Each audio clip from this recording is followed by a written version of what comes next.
You are now rocking with the hottest boxing podcast in the land with your host, Coach Malachi Williams. True.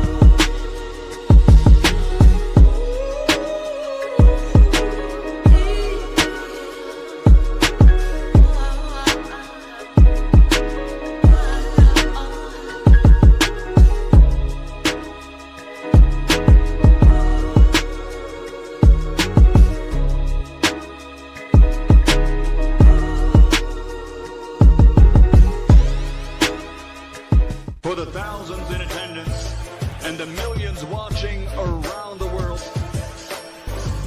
ladies and gentlemen, let's get ready to rumble!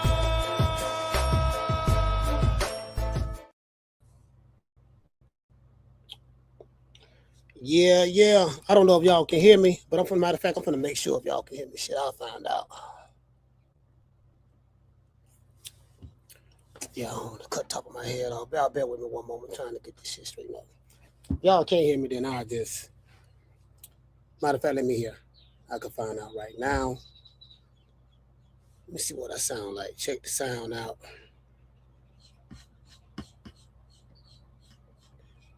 All right, it look like I'm good. Let me pull the show up on my phone. All right, it look like I'm good. Let me pull the show up on my phone. All right, yeah, I can hear it. All right, it look like it's good. Let me pull the show up. All right, I'm a little. All right, I can see that. I can see it a little bit. Look like we Gucci. Look like we Gucci. Look like we Gucci. We look all right. On my phone. Look like we Gucci. Look like we Gucci. All right, cool.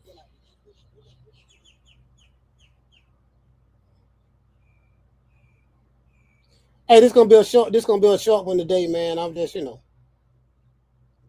gonna be a short one today. You get what I'm saying? The boxing news ain't really shit to talk about. To be honest with you. Ain't really shit to talk about, to be fair. So hey man, shout out to Jazz Funk. Jazz Funk, what's going on, brother? Jazz Funk, Bishop Bullwinkle in this bitch.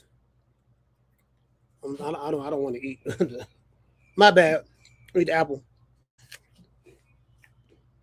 while I'm on the show. My bad. Shout out to Jamie. Jamie, what's going on? Matter of fact, y'all hold up. I gotta burn, bro. I gotta burn. Y'all give me 1 minute. Matter of fact, give me 1 minute. Gotta burn. Right. Quick, hold on.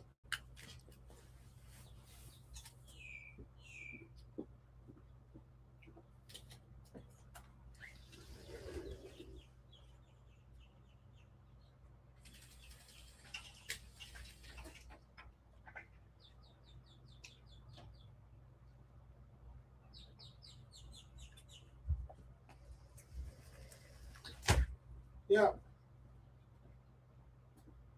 The old boy back. Cookie, what's going on, Cook? Cookie and Hippie. Yeah, man. Y'all had to sorry about that. I had to take care of something. Had to get my water.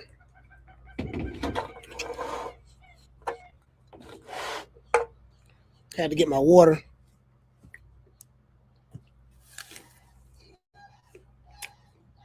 But I haven't eaten anything. All right, we look like we kind of slow.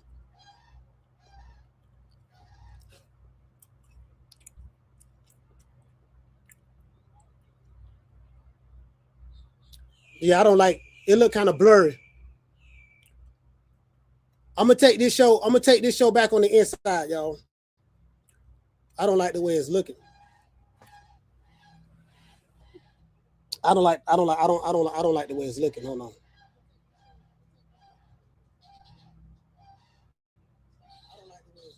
Yeah, I don't like the way it's looking. Probably gonna go on the inside more than likely. I'm gonna have to turn the computer on the inside. Looking kind of blurred to me. Hey.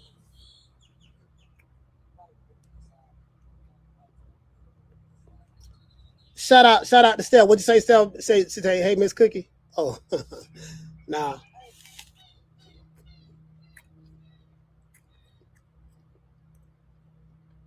He said you got to get a Wi-Fi extender. I do. I have one.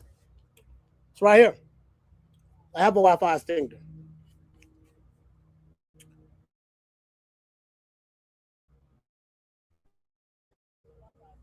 Yeah, I have one.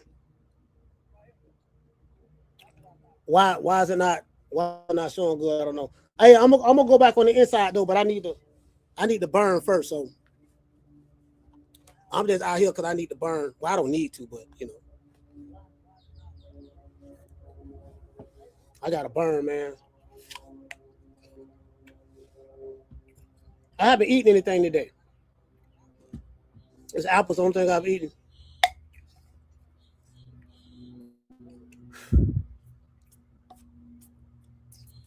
Yeah, I haven't eaten anything today, so I just want to burn a little something and get my head right. This is my first time smoking something today. He said, great upcoming fight Saturday. B More Hilton. What? B More Hilton Hotel, Scooter Davis. Yeah. I don't know nothing about it. That's a local. That's a local fight. Yeah, I haven't heard anything.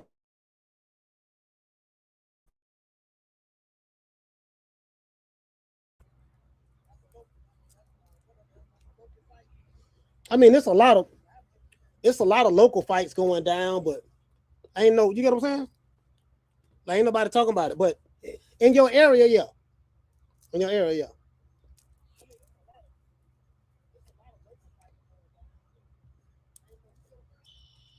Yeah, we not going on. I just want to burn a little bit, then we're gonna take it on the inside.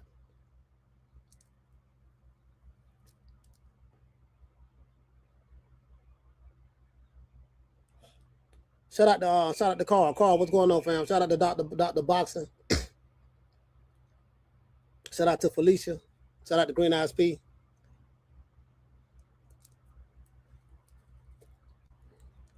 I just got back. I had just got back from West Tampa, so I was at the barbershop. Got in a little late. Yeah, I'm right by my extender though. But it's showing that. But hold on, wait a minute. Let's see, can I do this? Why is it doing that? I don't know. Let me try to switch right quick. Let me try to switch to a stronger signal.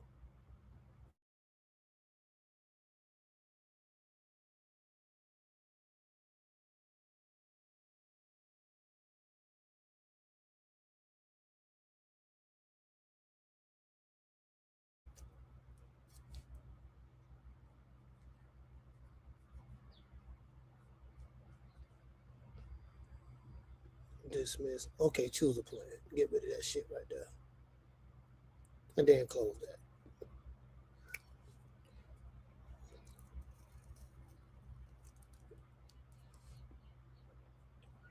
I went to a different one, so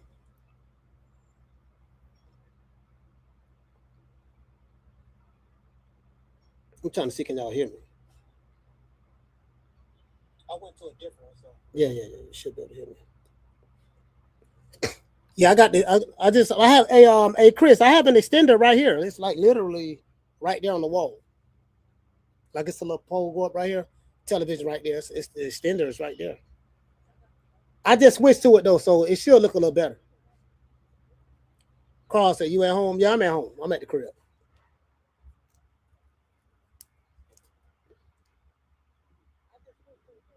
I just switched to it, so on my phone it look a whole lot better. It look a whole lot better on my phone. It don't look blurry anymore. So I was looking on the news, right? Check this out. This not on the news, but this on X. Of course, I think after the Fundora Keith Thurman fight, I think I said over here, and several people in the chat said, I said, look, man, more than likely Fundora gonna fight doggone Jermell Charlo next. Jermell Charlo, you get what I'm saying? He gonna fight all in house. Fundora is not. He's a fighter that's pretty much protected, so to speak. They're gonna keep him behind the PBC bubble. I think when he got knocked out by I forgot the guy who knocked him out. That scared the hell out of everybody, and now he's just gonna fight up the old guard of the PBC, all the old niggas who started boxing in 2000, who turned pro in 2007 and in 2008 and in 2012, like Errol Spence and stuff. Spence came later. He came in 2012. They're gonna let him beat all of them up. That's what they're gonna do. But then talk about how great he is and all that shit there. That's what they're gonna do. Shout out to Felicia.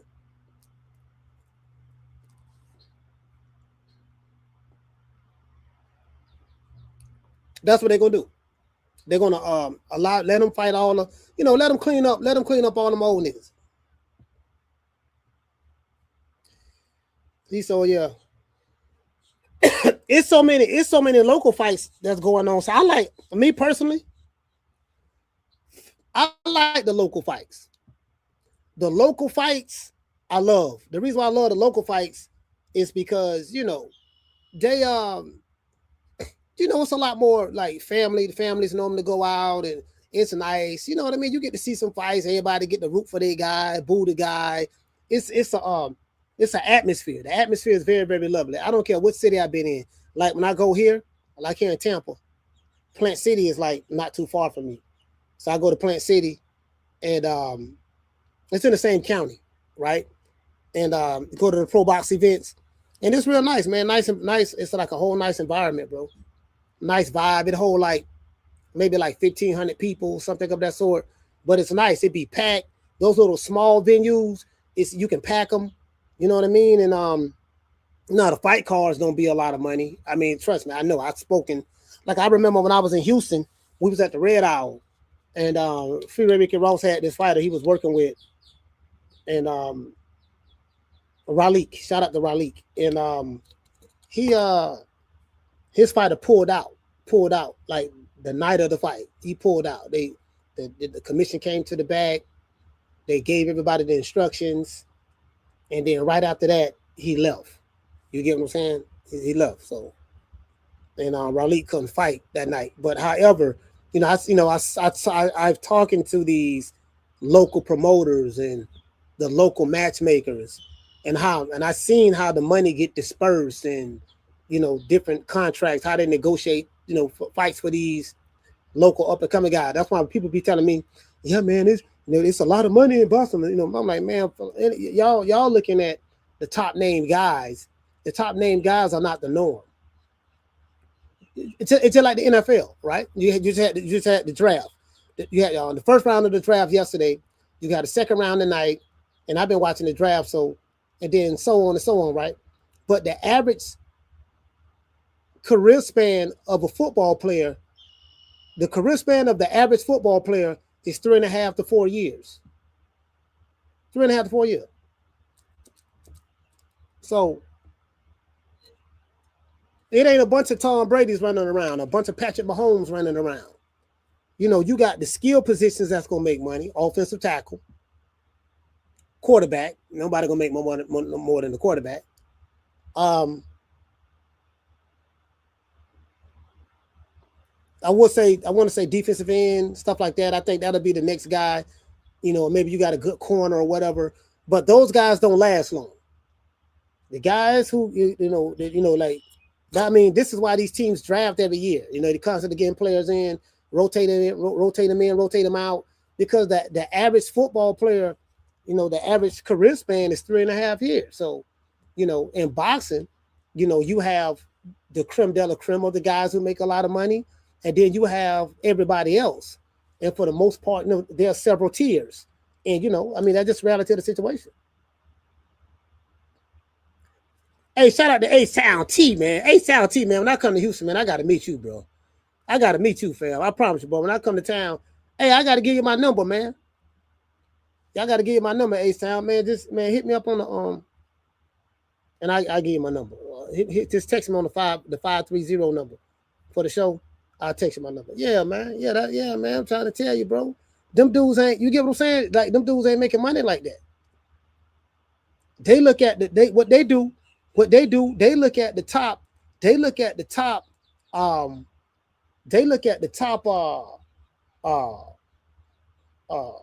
top guys as the norm.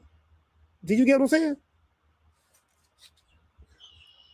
Shit, I know baseball, I know football players right here in this city. Yeah, dudes, man, like Sean King. He was the quarterback for the Tampa Bay Buccaneers. I know quite a few dudes. Them dudes ain't got no money like that. What to say? He say Fundora by TKO. Hey, you know what? Hey, Ray Extraordinary. I think that fight gonna happen. The reason why I think it's gonna happen is because both of them on the same side of the street. You know, you get what I'm saying? And I'm peeping the play. Look at it, bro. Look. They put the Tim Tszyu. Tim Tszyu kind of like a PBC fighter over here in America, right? Even though he's over there in Australia. They put him in there with Tim Tszyu. Tim Tszyu was the guy that they was trying to prop up. Sebastian Fundora beat him. So they said, okay, well, it was because of the cut and all that stuff there. And Tim Tszyu team did not do a good job at protecting him or something of that sort. They didn't protect him, so they didn't protect him. So it's kind of like, you know, he got caught up in that flam and yada, this and that. And, you know, so, but then he doubled back. Then Fundora got knocked out. Then he beat up Erickson Lubin. Look at it. I want you to look at it, bro. They fed him Erickson Lubin. Lubin dropped him. Then they put him in there with, you know, but fights that he heavily favored to win. Then they put him in there with, I want to say, was it Mendoza? Who was that dude that knocked him out? I want to say Mendoza. That messed up the apple cart right there. Mendoza knocked him out. So we saw that he was chinny. Then we saw how what's her name dropped him. Sebastian Fundora. So because you know, in this day and age, if you get hurt or you get dropped, that means you chinny. That's what they say in this age. So I like to use their language. Okay, so we know he chinny. So which really that ain't what chinny is, but that's neither here nor there. So they put him in there with that, and then now they fed him. They gave him a rematch with Tim Tszyu after Tim Tszyu got knocked out. He took care of him. He took care of Erickson Lubin. Then they fed him. Keith Thurman. Old ass Keith with no more time left. Keith Thurman. They fed him. Now guess what? He wanted to fight Errol Spence. They were gonna feed him Spence. And then now they trying to feed him Jermell Charlo. That's what they doing. Hey, shout out to Bishop Boomwick. What did you say, fam? You say his name was Brian Mendoza. That's who it was, fam. Mendoza. You're right about that, Bishop. Good looking out. Yeah. He said we really need this fight for King Jermell. No, well, King Jermell ain't fighting. I don't know who the king is, but you know, Jermell ain't fighting. I don't even, bro. I'm trying to figure out how is he gonna when this fight get made, how is he gonna overcome the height and the arm reach? That's the $1 million question. You got to be a hell of a fighter to get around that.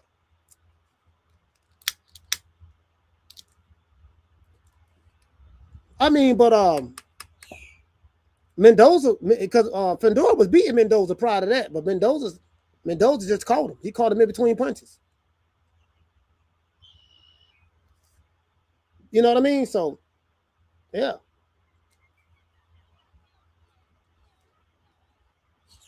He caught him in between punches, so I don't, you know.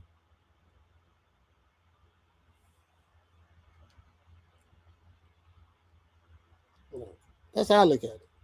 Caught the man in between punches. I don't see me personally, and I think Jermell Charlo, like, he begging for a fight right now because he haven't been in the ring in 3 years. Well, not 3 years, 2.5 years. September of this year will be 3 years since the last time Jermell been in the ring. So you could just imagine if boxing is your only primary source of income, is your primary source, and you haven't fought in almost 3 years, you can just imagine what that money looking like right now. Imagine what that money looking like right now. Just imagine.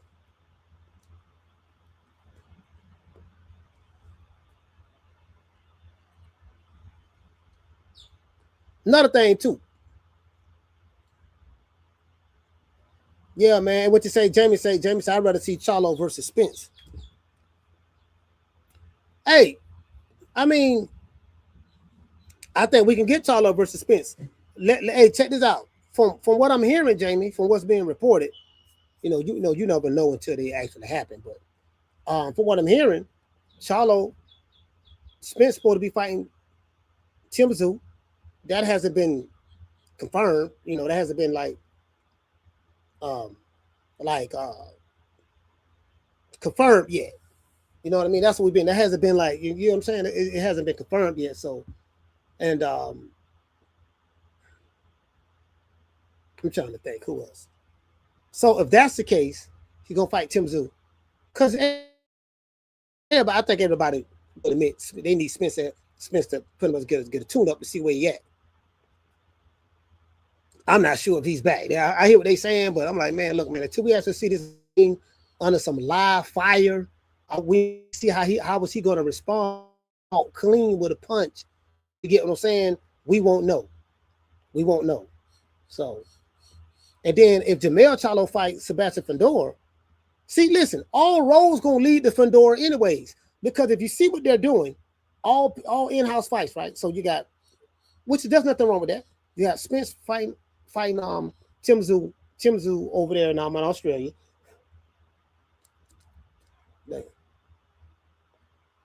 Over there in Australia. And then you have if Jermell Charlo fight Fundora, there you have it.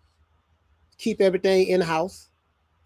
Amazon Prime. What they're gonna do, they're gonna put it on pay-per-view. It's gonna go quadruple plastic. Nobody's gonna buy it. Nobody buying these pay-per-views. So Al Heyman in essence gonna get 4 fights for the low. Well, Spence going over to Australia.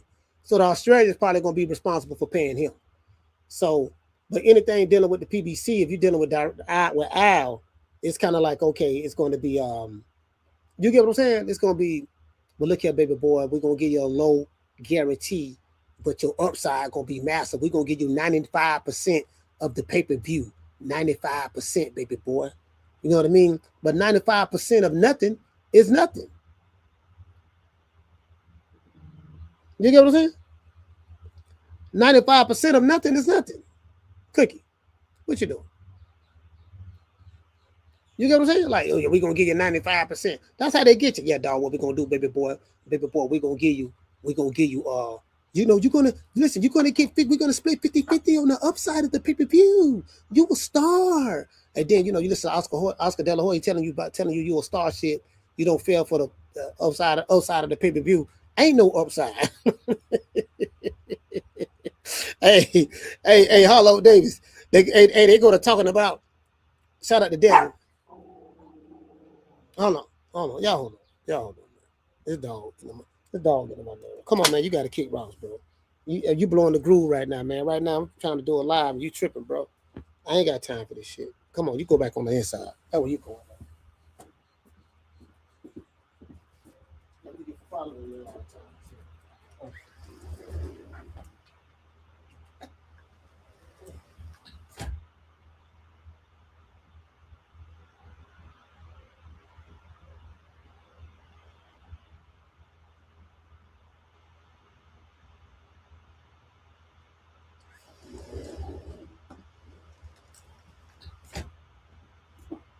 Yeah, man. Motherfucking dog. Dog getting on the nigga nerve, man. Yeah, man, all that motherfucking barking and shit, man. Like, hey, let me tell you something, man. Them little dogs getting on my, man, like, she getting on my fucking nerve, bro. Just fucking bark all the damn time now, fam. Damn. them dogs be hearing shit. So, hey, what to say? Kenneth say fell. He say fell for the flim flam. Hey, look here. I'm telling you how they doing it, bro. Listen.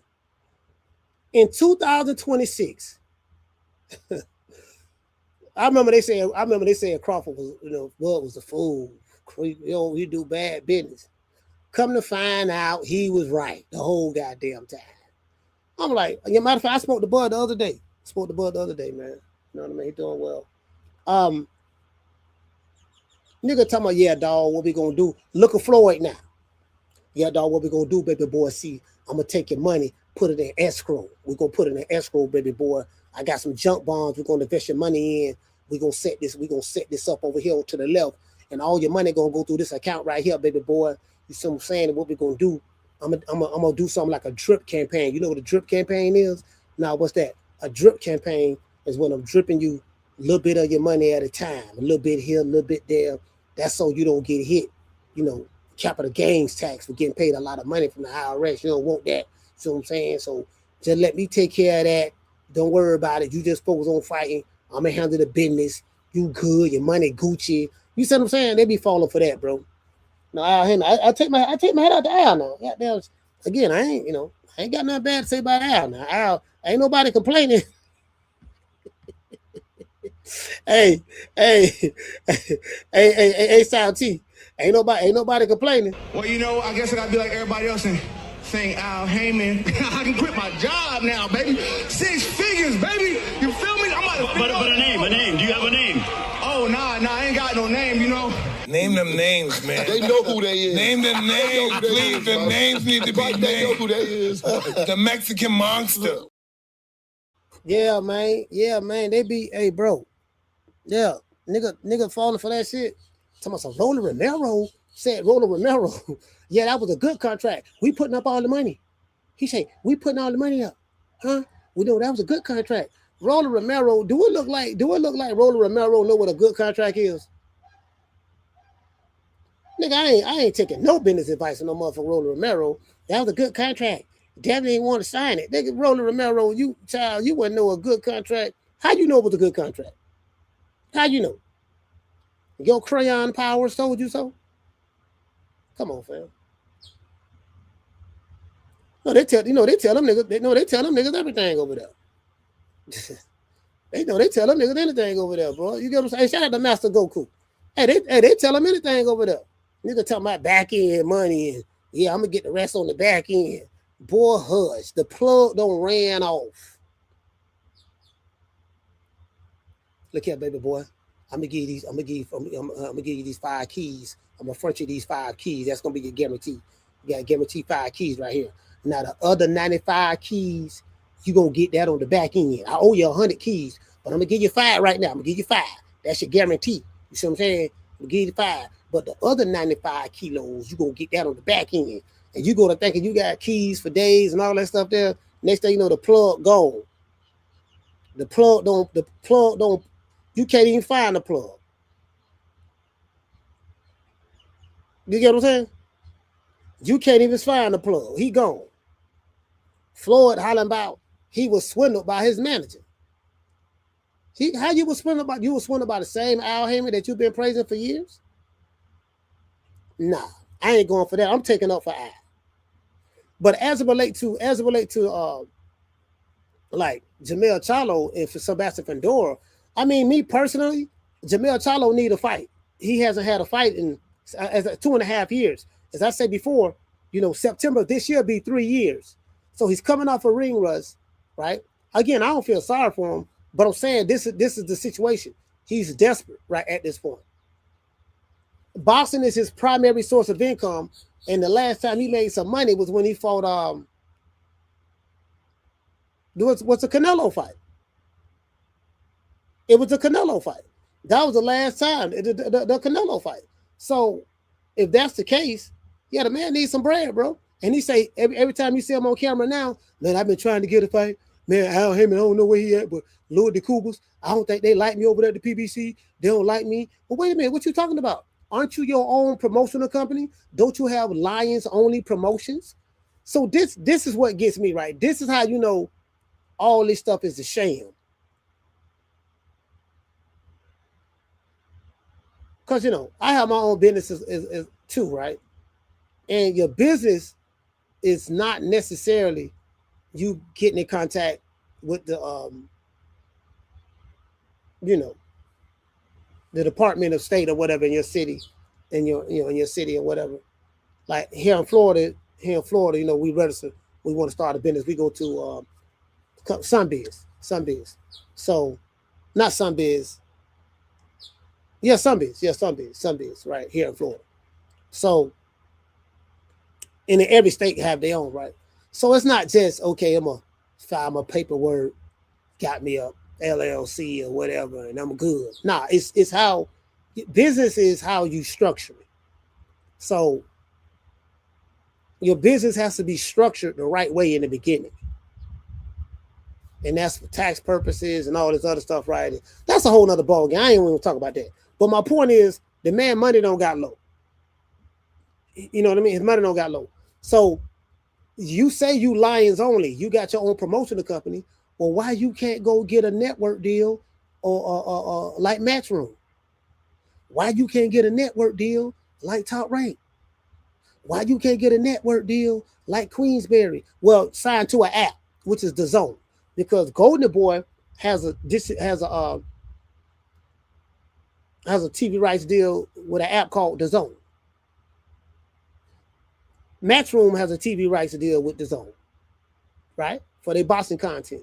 Queensberry and now Top Rank now. Now, remember, these deals is all about how you structure them. Structure meaning you can have a company and you have it worked out the way, okay, once this contract is up with us, I still own my fight catalog. So however many fights or whatever I've done for you on your company, when our contract is up and I leave, I still own the rights to that. So it's all dependent on how it's structured. So if you are your own promotional company, you got your own boss, like you fighters say you are, why you ain't getting no distribution deal? Why you not doing what Jake Paul doing? Jake Paul got a deal directly with Netflix. And he have a deal with the Zone.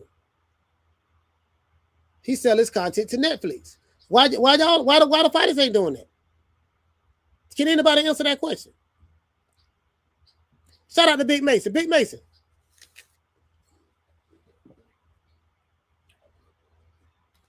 Hold on, I want to. Y'all hear me munching this shit.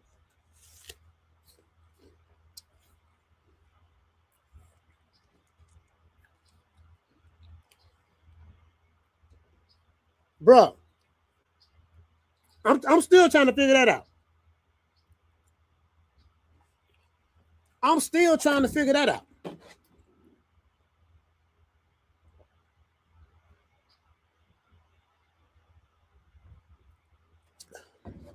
Drinking that good old lemon, that good old lemon water. Got lemon in it. Hey, I'm still trying to I remember I asked Bill Haney that question, but he kind of danced around it. He was kind of filibustering a little bit. Shout out to Marcus. Salute to you, fam. Shout out to Nebraska Rods. He was kind of filibustering around it a little bit. And then Eddie Hearn came out recently and said something of the sort. He said something about, I would love to sign Haney, but he just want a massive amount of money, more than what he's worth. And these guys have an inflated sense of worth in the market. And so Eddie Hearn, look here, baby boy, the Turkey Island sheet money, that's over with. That's basically what he's saying. That's over with. Now you got to come back down to reality. And that's what it is. Shout out to Mr. Tomato Can. That's what it is, fam. So my thing is Mason hit the nail right on the head. He said them boys don't want to put no money up. Do you want to know why they don't want to put no money up, Mason? Because when you put your money up, you're taking a risk. You got more skin in the game because you're taking a risk. These American fighters ain't stupid. They know they ain't no draw like that. They are draw within the confines of what they can do. They're not a draw within the confines of the type of money they are demanding. What I mean by that is You got to pay how you weigh. So if you want to get paid $10 million for a fight, you better be a 10 or 15 or $20 million draw. When you fight, what's your live gate looking like? Are you doing $5, $6, $7 million live gates? We put you on pay-per-view. What your pay-per-view buys looking like? They don't never release those, but we know why, because ain't nobody selling. Everybody going quadruple wood. Notice we haven't heard anything about Ryan Garcia and Mario Barrios. They talk, hey Mason, they talk all that shit about, yeah, man, the Mexicans, the Mexican fighters are the biggest draws, and a lot of the Mexican boxing fans, see, they carry in the sport and they support the Mexican fighters, and the Mexican fighters is the draw. Oh yeah, well, somebody tell me what did Mario Barrios and Ryan Garcia do? You're gonna hear crickets. Crickets. Somebody tell me how many Mexican and Mexican American boxing fans buying Zurdo Ramirez and David Benavidez. Somebody tell me that. Bro, come on, fam. Niggas ain't buying, man. Look, man. See, that's what I be trying to tell y'all. They try to talk like every group is a monolith. Listen, no group of people are monoliths. Whether they Mexicans, Mexican Americans, Foundation of Black Americans, or African Americans, or Pan African, or Asians, Chinese, Japanese. No group of people are a monolith. So there's no such thing as, yeah, our group, we all support our own. And that ain't true. That's not true at all. Because everybody don't identify do skin color politics. Like, explain this to me. If that's the case, why guess what? Why Ryan Garcia can't sell? I'm talking about outside of fighting a Tank Davis or Devin Haney. Those will probably be his biggest numbers. And we know what him and Tank did. Him and Tank did that. That was him and Tank together. The Tank ain't do those numbers without Ryan Garcia neither. That was an anomaly. That was a one-off, right? But Tank do numbers by himself. I think he do more numbers than anybody in his peer group. So, talking about live gate. So, why we ain't hearing about these astronomical numbers that Brian Garcia and Mario Barrios did on pay-per-view? Wasn't that fight on pay-per-view? On the zone? Come on, man. These niggas ain't no stars, bro.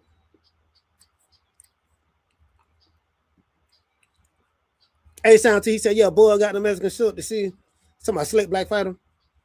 No, what I'm saying is people are not monoliths.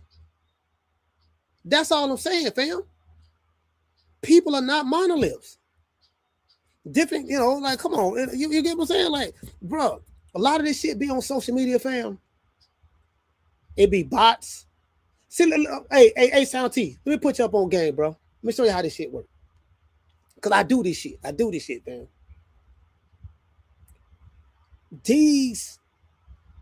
Okay, put it this way. I'm gonna break it down like in the music business, right? When they want to blow an artist up, I'm not saying anomalies. Michael Jackson was an anomaly. Prince, it was an anomaly. You have those guys who just go to another stratosphere. That happens, but that's not the norm, though, right? Mike was an anomaly.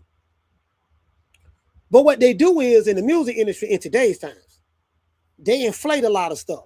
So, and they used to do it back then with CDs and stuff, and rap and stuff like that, right? What they do, T, is this. They in the music industry, they'll be like, oh man, this is the #1 stream song in the country. This video on YouTube got 500 billion views, or you know, Ice Spice got 80 million views on this and that. Bro, ain't no 80 million people watching no doggone Ice Spice. What they do is, because the music industry has a deal with the streaming platforms, a lot of the music industry own their own streaming platforms that you might not even know about, and then they have a partnership deal with YouTube. So when they want to promote something, how they try to make the people, it's always been like this, how they try to make the people think something fly, they manipulate the numbers. So you may not even be paying it no attention. Man, that video got 40 million views. This bullshit. And how you know how I know? I'm gonna tell you how I know. Ice Spice can't sell one goddamn ticket. Ain't nobody, she can't sell no tickets. She can't, she do a concert, they cancel her concerts. No, I'm gonna tell you another one, Sexy Red. She can't sell no tickets. She's what you call a manufactured artist. You know, these girls, you don't hear nothing about these massive tours these girls are doing. Megan Thee Stallion tour, or Ice Spice tour. Bro, they shows get canceled left and right. They can't sell tickets. And the drill rappers, forget it. Can't say they can't they can't sell nothing, bro. And boxing, this it's the same thing.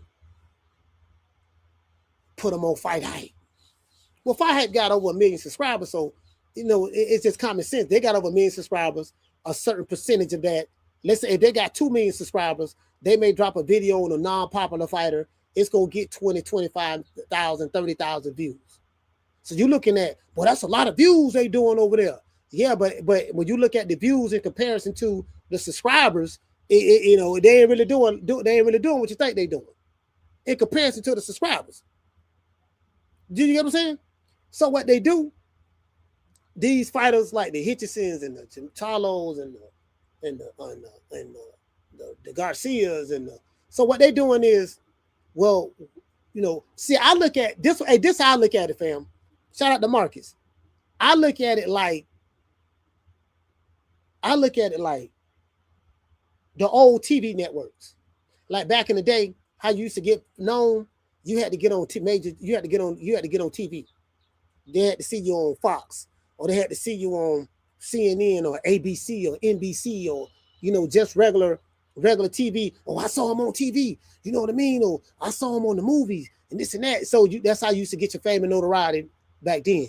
It's a whole nother ball game now. Now we got social media. So what they do is they you know, we're going to go to all of the major social media platforms, the big ones, and we're going to be seen on them. And then keep our notoriety out there. And that means we fame. You know, we got fame because we was on Fight Hype. We was on this and that. But on the street, nobody talking about you. When you having a fight being announced, ain't nobody really there showing up. You're giving away tickets and all this stuff there. You know, Elliot suck a nigga nutsack hyping you up. But outside of him, you ain't really popping like that. Do you get what I'm saying? That's what's going on, fam. It's all smoke and mirrors. The old flim flam. Yeah. Yeah. All smoke and mirror, bro. Hey, what'd you say? Nebraska Ross said Puerto Rican assassin is a perfect example. Yeah, that is true. That is true. Puerto Rican assassin is a perfect example. Say Barrios and Ryan, they gave away. Bro, hey, Marcus, the week of the fight, they cut tickets down 50% for the Mario Barrios and Ryan Garcia fight. The week of the fight. Come on, fam.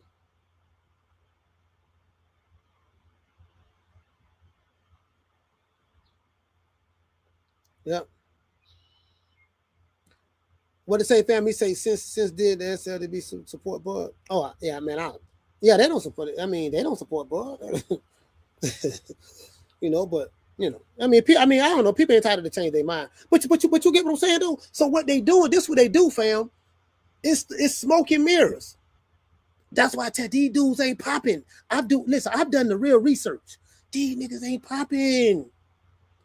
Is it just me? Or it seems like these dudes ain't popping, bro. I'm telling you, these niggas ain't popping. Telling you, bro. Bro. Man, this shit smoking mirrors, fam. Hey, what you say, Chris? Chris, what's up, Chris? He said pay-per-view was on sale for weeks at discount prices. Man, shit.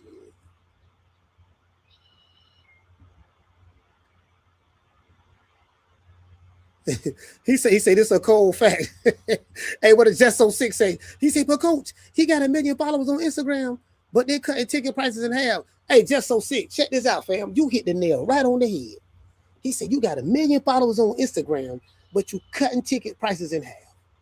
These dudes are social media famous. Now, Ryan Garcia has some fame and notoriety. That is true. He had it. He do. I can't front on that. Tank Davis got fame and notoriety. I can't front on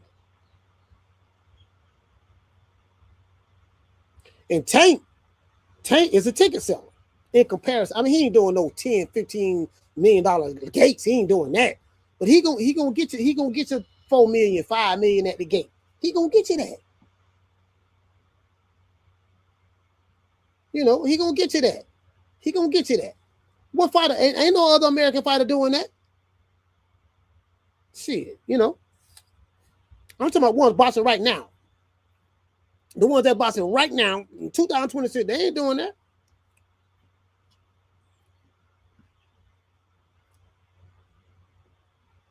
Yeah, they be I mean, outside of Canelo, what they got? He said Mexico ain't really got another star in the making either. All the great Mexican fighters are Mexican Americans, and they don't get the same support. That is true. Bam don't get the support. Chris hit the nail right on the head. Bam don't get the support. I mean, he gonna do his numbers in what Bam fight at? Where is Bam from? Where is Bam Rodriguez from? Anybody know? I met Bam. He's a real nice guy. Where is Bam from? Is he from Arizona or is he from Texas? I think Bam from Texas. I think Bam from Texas. He said Benavidez is trying, but he don't have the backing. Yeah, he don't have the backing. What to say? Chris say he from San Antonio. Okay, he from San Antonio. Good looking out. Donnie say San Antonio. Good looking out.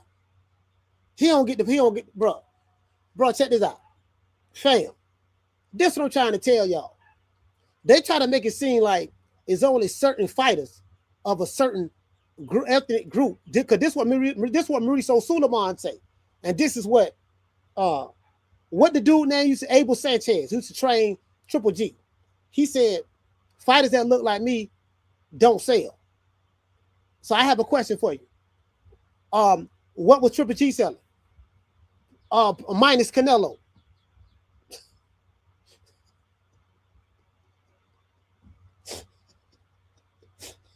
Minus Canelo, what was Triple G selling? Abel Sanchez. Oscar say, oh, that doesn't sell. He's not a draw. Listen, Roland Romero, Devin Haney is not a draw. He doesn't sell. Okay. You know, if that's what you want to go with. Okay, if Devin Haney is not a draw, he don't sell. Let me ask you a question, Roland. Is you a draw? Do you sell?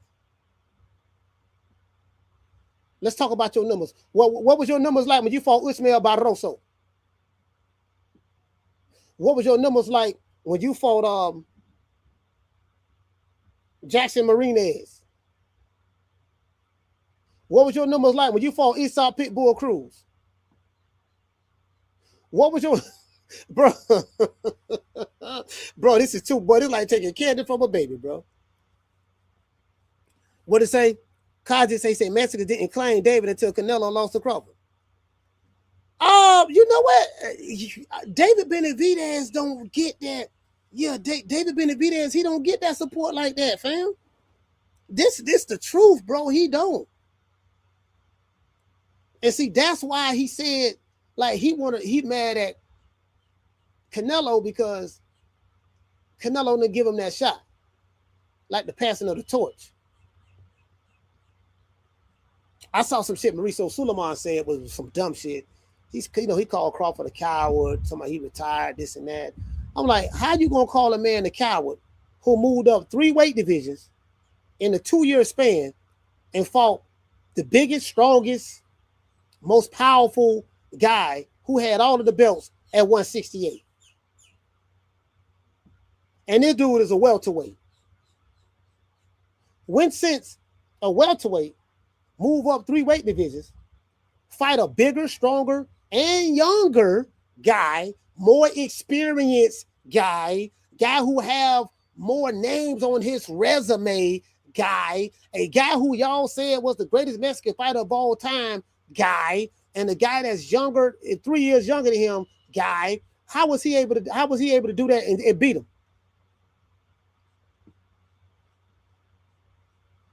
Shout out to Bruce Gas. Make that make some sense. A guy who's chinny, quote unquote, a guy who has a weak resume, he ain't fought nobody. He ain't really got no punching power like that. He don't have the experience that Canelo have. You know, Terrence Crawford, are you ready? Are you weary? Are you weary to feel the Mexican power? All that stuff there. He ain't had none of that there. Come on, fam. Make it make sense. Make it make sense, Mauricio. You still mad about that fight? That's over with, fam. He lost. He didn't pay me my $300,000. $300,000 for what? No. How you gonna charge 10 times more than what the other sanctioning bodies charge? No, we good. No, we good.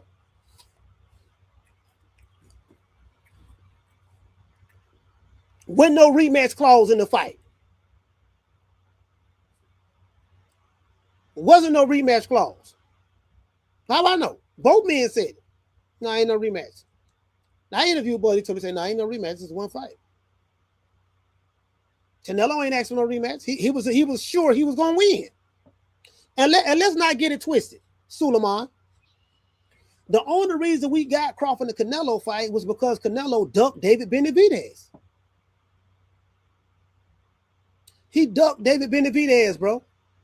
So he took the safer route. I'm gonna take the welterweight who chinny, who ain't fought nobody,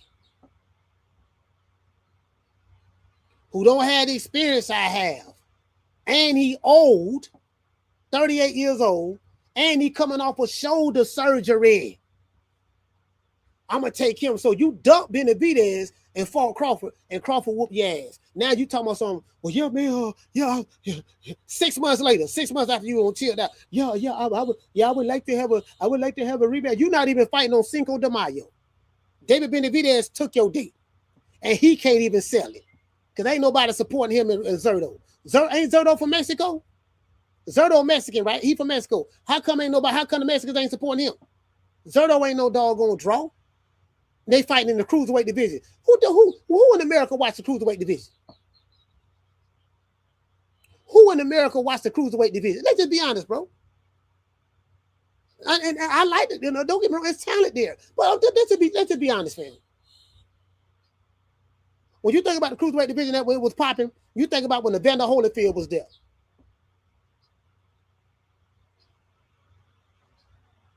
Or Michael Moore. Or who else? Yeah, I think that's about it. It's part of some more. It's part of some more. Because I think the WBC came up with that division, the cruiserweight division. They're the one came up with that. Mauricio Suleiman father. Jose Suleiman. I think his name Jose Suleiman, something like that. Yeah.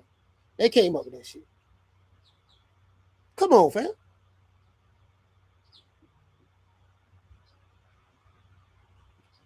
Yeah, you know what? Hey, Bruce, I forgot all about Dwight Muhammad Kwayi. You're right. Kwayi. Dwight Muhammad Kwayi. Facts. Bad boy. Shit, he was my height. Whooping heavyweights. Out jabbing them and everything. Talking about the sparring and shit. He was a motherfucker, man. Yeah.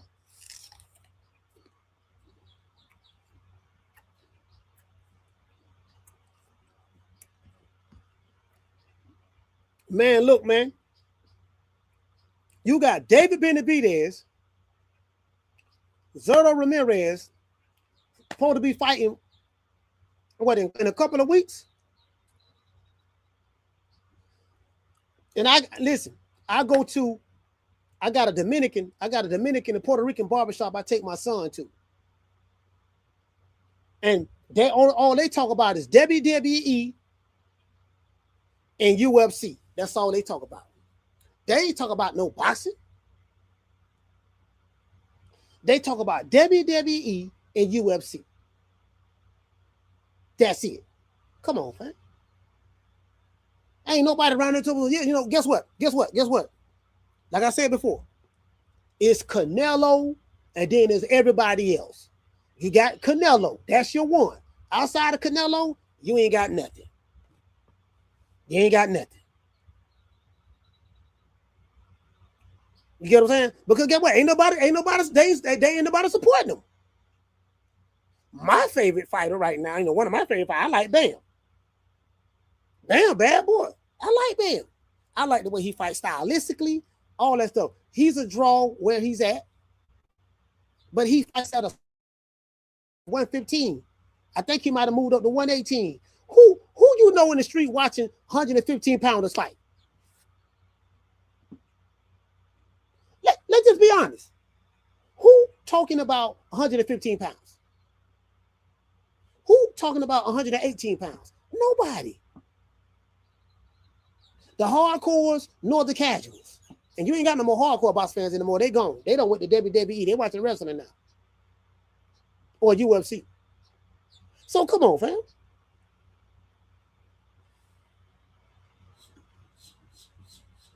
So that's hurting Bam because, he a little dude.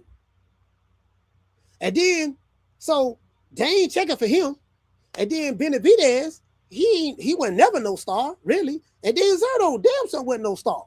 So you got two guys who they are, don't get me wrong, I don't want to disrespect Benavidez or Zerto. Both of them are skilled fighters. They are really good skilled fighters. But let's just be honest. They don't move the needle. And they fighting in a division that don't nobody watch. The cruiserweight division. Shout out to school though. Who you know watching the cruiserweight division, fam? So how you gonna say, yeah, I'm gonna take over Oscar De La Hoya? Yeah, we have Soto Ramirez, he's a star. And we got David Benavidez, Golden Boy and PBC, we're back together again doing business, and we're gonna take over Canelo's holiday, Cinco de Mayo, that's gonna be our holiday now. How you gonna take some shit over? Like, don't nobody even care about Cinco de Mayo if Canelo ain't fighting. I'm talking about in boxing. Before that, it was Floyd Mayweather took over Cinco de Mayo. Cinco de Mayo, and when you have a fighter fighting on the Mexican holiday, that's a big day for the Mexican culture, the Mexican people. It's a big day for them, and they used to seeing they top guys fighting there, the Oscar De La Hoyas. Then Floyd came and took it over. Then not Canelo. They ain't around there bitch talking, yeah, they not pulling out the Mexican flags for Canelo, for David Benavidez and Zerto. Am I wrong? Am I missing something? Come on, fam.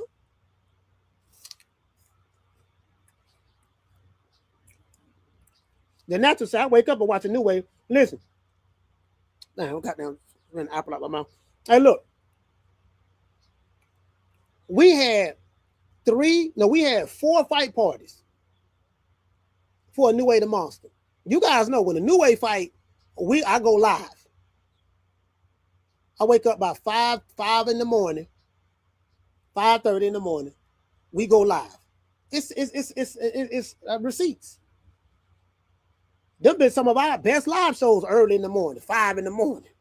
No, but it's about 6 in the morning, right? People getting up, getting ready to go to work. The main event don't come on to like 7:30, something of that sort. People getting ready to go to work. I'm up. A New Way fight. Trying to tell you, man. You got to be a hell of a mofo make me get up. I get up that early in the morning. You know what I mean? So, but I'm just saying, fam, like, you know, these man.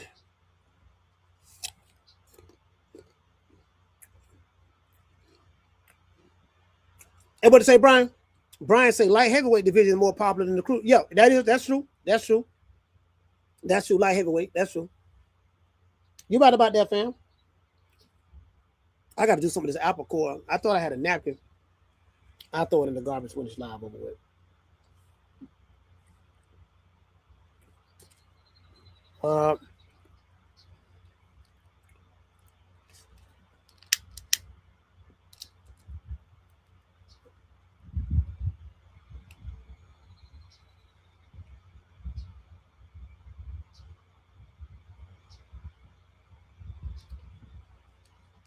What is hold on, what he say?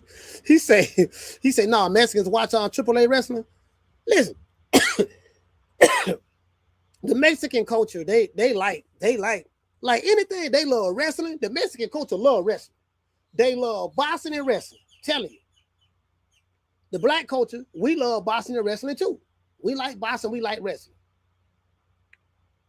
But there's different age groups.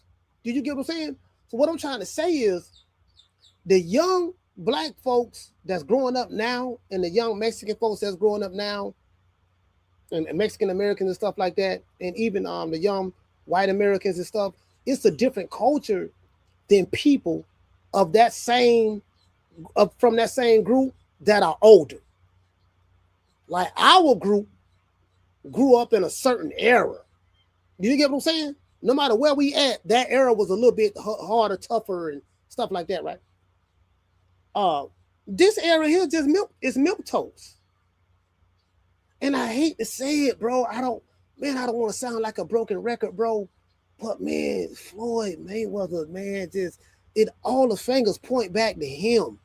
Like, I be trying not to, throw Floyd under the bus like that, but it's like what happened. He's the most influential. He's the most influential, so he's the one that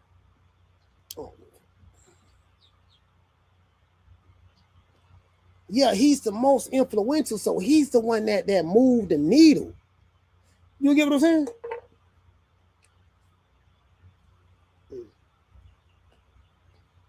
Everybody wanted to be him. They want to try to talk like him, want to try to dress like him, want to try to flex like him. Oh, we got to protect the old. You ain't fought nobody.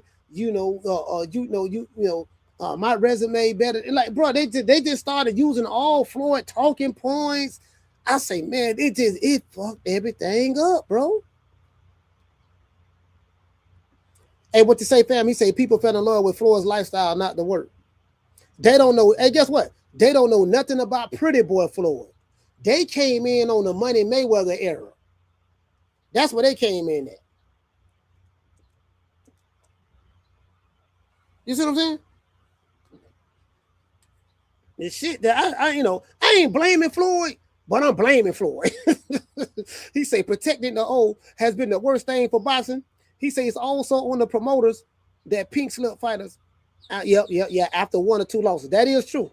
Like, you can't pink slip a fighter because he lost a couple of fights.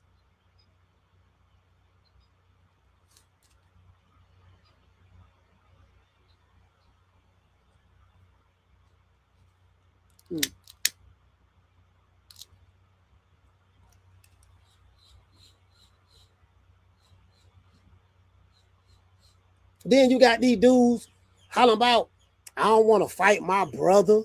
We brothers. That's my cousin. We friends.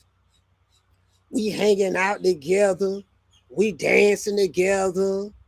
We at the club together. I'm like, man, if you like this era right here, if you disrespect the fighter, y'all in the same weight division, I disrespect you. The old way, if a dude up in the rankings here in my division, he want to challenge me for my belt and he talking trash and getting disrespectful, nigga, you finna get it. I ain't saying no anybody talk shit. I'm saying if you a top guy in my division and you trying to get my belt, I'm not gonna tell you, oh yeah, man, I don't like the way you disrespecting me, dog. You were talking mean to me. That's more all the reason why you should fight him. Nigga disrespect you? Oh yeah, I want that smoke. I want that smoke. And what it say? A-Sound T say, nah, coach, it's on floor. They just don't want him. They don't want him, bro. Hey, what it say? Jamie say, he said, coach, I met Angel Man Freddy. He told me Floyd his toughest fight. Well, yeah, of course Floyd was his toughest fight. Well, you talking about Pretty Boy Floyd. Of course, Pretty Boy Floyd was a monster. Yeah, we know that. I don't say he'd have whooped anybody in 135. I don't know about all that, but yeah, he was a monster though. Pretty Boy Floyd was a monster. Yeah, Pretty Boy Floyd was a monster.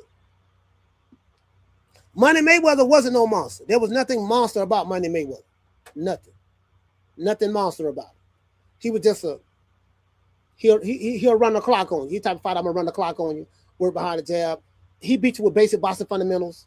You get what I'm saying? And move around a little bit, tie you up when you get too close, make the referee reset, and you get what I'm saying? Do enough to get the victory, get a wide victory, and you get what I'm saying? That's Money Mayweather. Pretty Boy Floyd was stopping your ass. Pretty Boy stopping you. Just imagine Pretty Boy with that same defense, but stopping you. Yeah.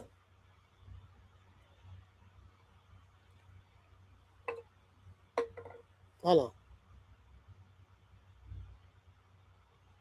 Hey, what the lit read? Hey, I got a glove. You must be seeing him. What? There's a boxing glove sitting here. Oh, yeah. Oh, man, my bad. My bad. Hey, yeah. So somebody, I'm supposed to say something about it. Go ahead. What happened? Nah, what happened was, I supposed to mention that to you. There's a glove cover there. Oh, I said, damn, what is this? They just dropped it off. Okay, all right, cool. I'm glad you got it then. All right. I'll slide through that Monday. All right, talk to you. Sorry about that. Hey, shout out to what's the name? Sent the boxing glove, man. Sent the boxing glove, came straight to Foster's Barbershop. I forgot the brother who did it. Highlight Space sent that boxing glove. I got it. I appreciate that, fam. It's at the barbershop right now. I was just at the barbershop and I left and came here to do the live. If I would have did the live at the show at the barbershop, then yeah, we would have, you know what I mean? But I appreciate that. Matter of fact, let's give a Highlight Space. He sent the boxing glove. Let's hit him with the Huggy Bear. Down from the bar, there's a platform stage. People pimping, sharp as razor blades. Yeah, man. Yeah, it's on floor, man. It's on floor. But when you are put in a certain position, he should be he's able to, like me. You know, when I was in a position, I can pick and choose who I want to, because I earned that right. See that right there. You got dudes who haven't earned the right, picking and choosing. Richardson Hitchens. You know, Shakur, Keyshawn, picking and choosing. You know, well, and then these dudes talk like the talk don't match the level of celebrity, is what I'm trying to say. You a celebrity, but you a celebrity in a small sense. You get what I'm saying? Like these niggas talking like they 1982 Michael Jackson. Then if you wasn't born in that era, you would not understand. You just had to be there. Looking at videos, it don't even do it no service. Don't even do it no justice. But these dudes act like they 1991, 92, 93, Michael Jordan. 96, 97, 98, Michael Jordan. When they were winning, you know what I mean? You don't went to a boxing event. Everybody know you're a boxer because you had a boxing event. Some niggas threw some cameras in your face, and you thinking you superstar Billy Graham because you got an interview on Fight Hype. Man, come on, man. I would cut these niggas down, cut them down by the knees, bro. So this shit too easy.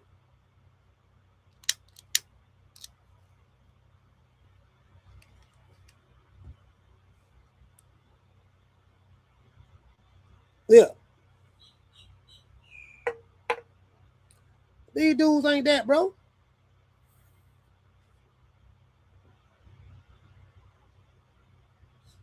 Yeah, these dudes. I'm like finesse 2 times. Now finesse be shaking his head. I'm like, yeah, man, these niggas ain't that, man. Like, nah, these motherfuckers be running around. See, that would be getting me. I be knowing, fam. I'm like, man, I don't seen superstars before, fam. You ain't no damn superstar. It's the 52 fake out, fam. Nigga, you got a pork chop on your plate. You trying to tell me it's filet mignon. It ain't filet mignon, nigga. That's a pork chop. You get what I'm saying? H-Town T. He said these niggas C-list celebrities. I'm telling you, fam. Nigga think I'm hating. Nigga, I'm not hating. I'm telling you, bro. These dudes ain't that, bro. That's what I be trying to tell these dudes. Hey, what it say? Def Raymond said he said B-level celebrities. I mean, they A-level celebrities on the boxing boys. For whatever that's worth.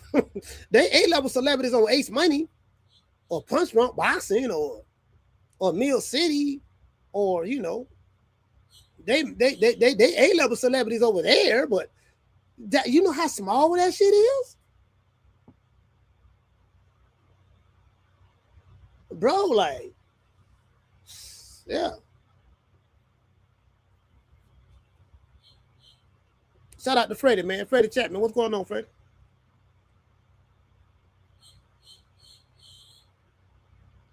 He said, did you see that boxing video? Yeah, I saw it. Shout out to Schoolo. Schoolo, what's up, fam? Yeah. Hey, what did it say? Brian hit the nail right on the head. Brian said, y'all heard what Brian said? He said too many fighters with the entitlement mindset instead of earning their stripes. Man, you know what, man? I gotta hit you with the Huggy Bear on that one, bro. You hit the nail right on the head.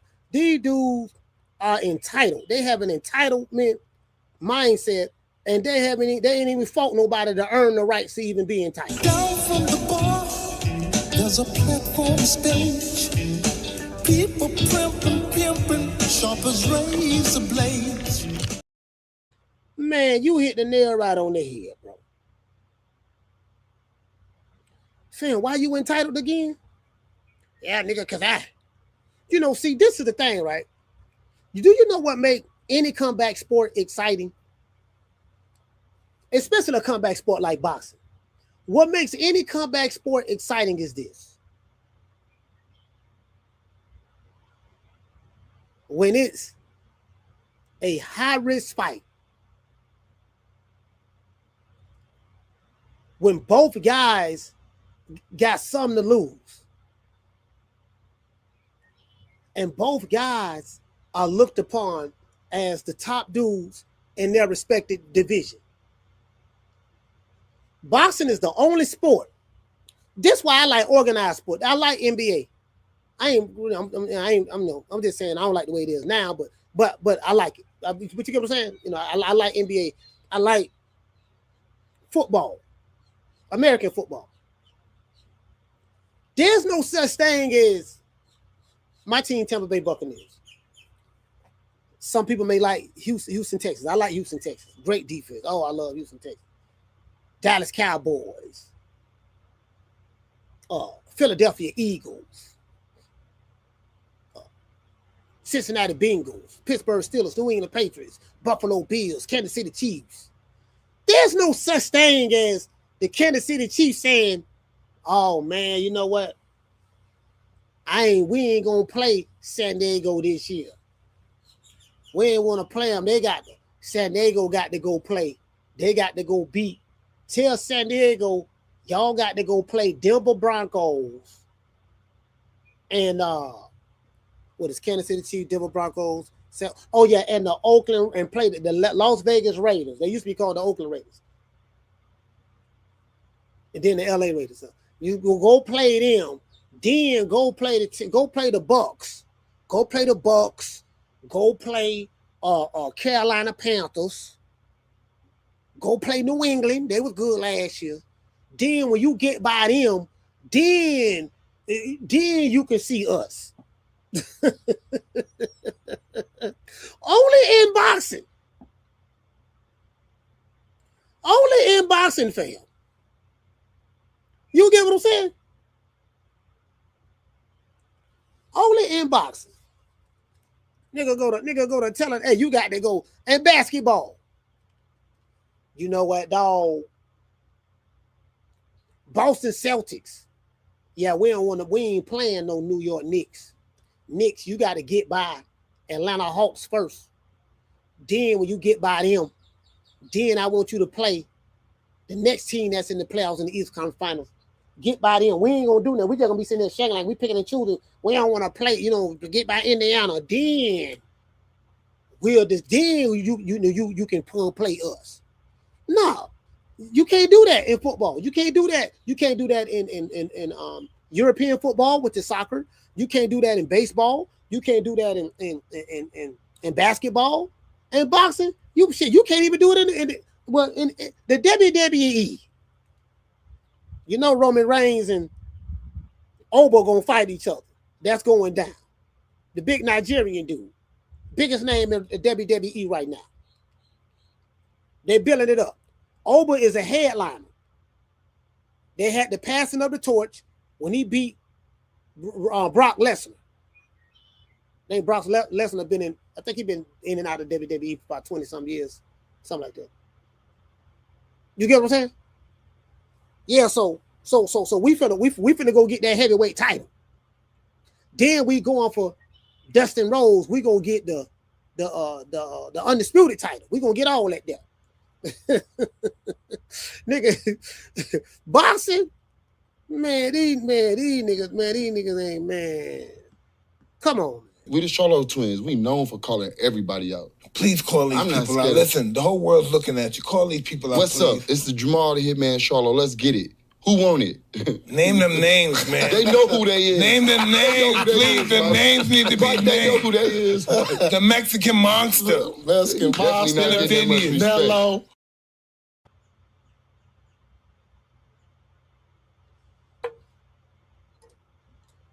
That's it. Bro. Boxing, this shit right here, bro. This shit, man.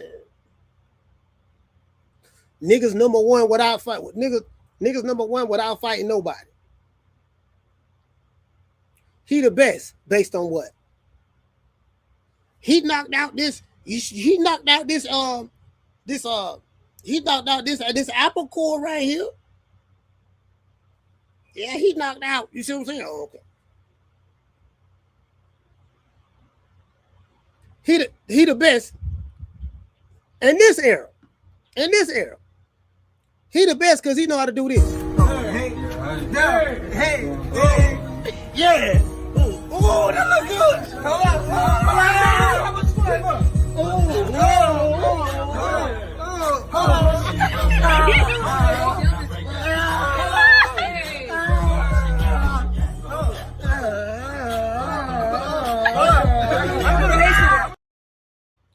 Yeah, he the best because nigga the best because he can dance, nigga the best because he got swag, everything other than. And then the dudes who fighting the top guys or who want the smoke are ostracized in boxing. Like the dudes who been doing it. But because he's not popular amongst this small group, bro. Let me tell you something, bro. YouTube, social media boxing don't represent. Social media boxing fans don't represent boxing. Don't represent the real world. This is a microcosm, right? This is a artificial world that we living in boxing. We created, right? Artificial world, right? This shit, you know, don't think because a nigga got a channel, whether it's this channel or any other channel or whatever, they represent boxing. This is how everybody feels. Motherfuckers don't even watch this shit like that. We the only ones to watch it. And just religiously and talk about it. You walking in the grocery store, but I remember a time, bro. We used to have fight parties. We going out, nigga, Mike Tyson for the fight. Nigga, motherfucking Mike. Mike on closed circuit TV, then Mike on pay-per-view. Nigga, Mike Tyson finna fight, nigga. You know what we finna do? This is what we finna do. AT, check this out. This is what we finna do. Nigga, we finna motherfucking go to the mall. We finna get an outfit. Everybody don't plant this shit. Everybody got that date circle. Nigga, Mike Tyson fighting this day. That shit was like a national holiday when Mike fought.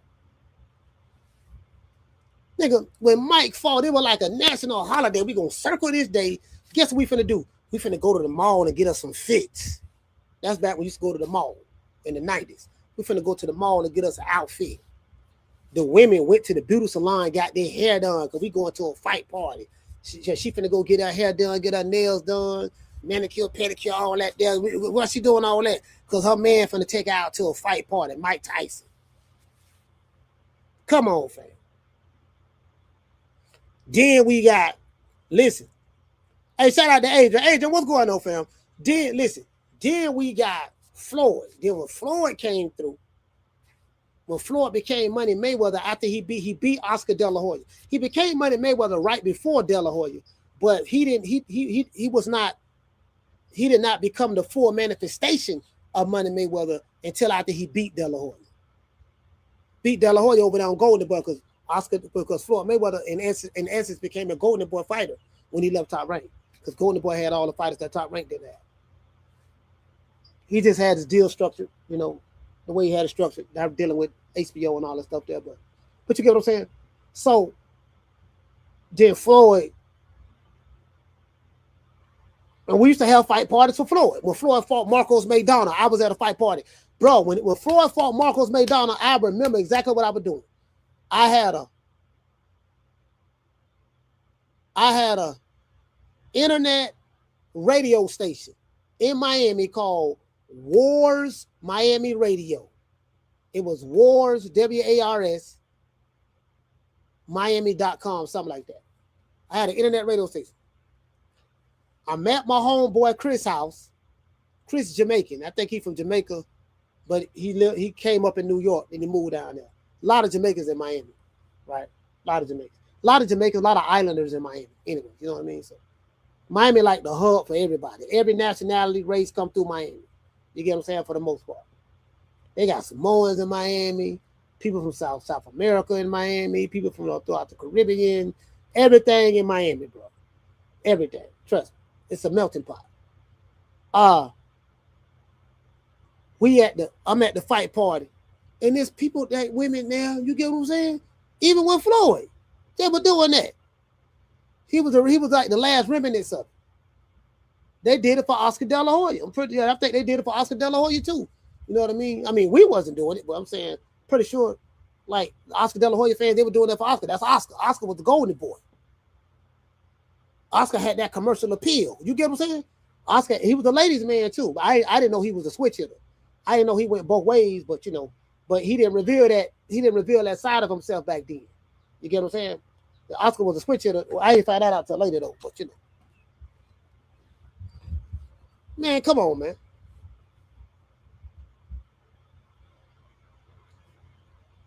Yeah, shout out to Lex. He said they told us Cato Plant was the best 168 pounder after David with the 175. Man, did that Mexican motherfucker who don't speak English ruin. Man, look here, man. That dude, Hey, Caleb Plant, I forgot the dude who put hands and foots on him. Man, Caleb Plant fought that dude. That Mexican beat the brakes off of Caleb Plant. Beat the brakes off of him. He wasn't playing with him. He wasn't playing with him. Wasn't playing with him at all. You get what I'm saying?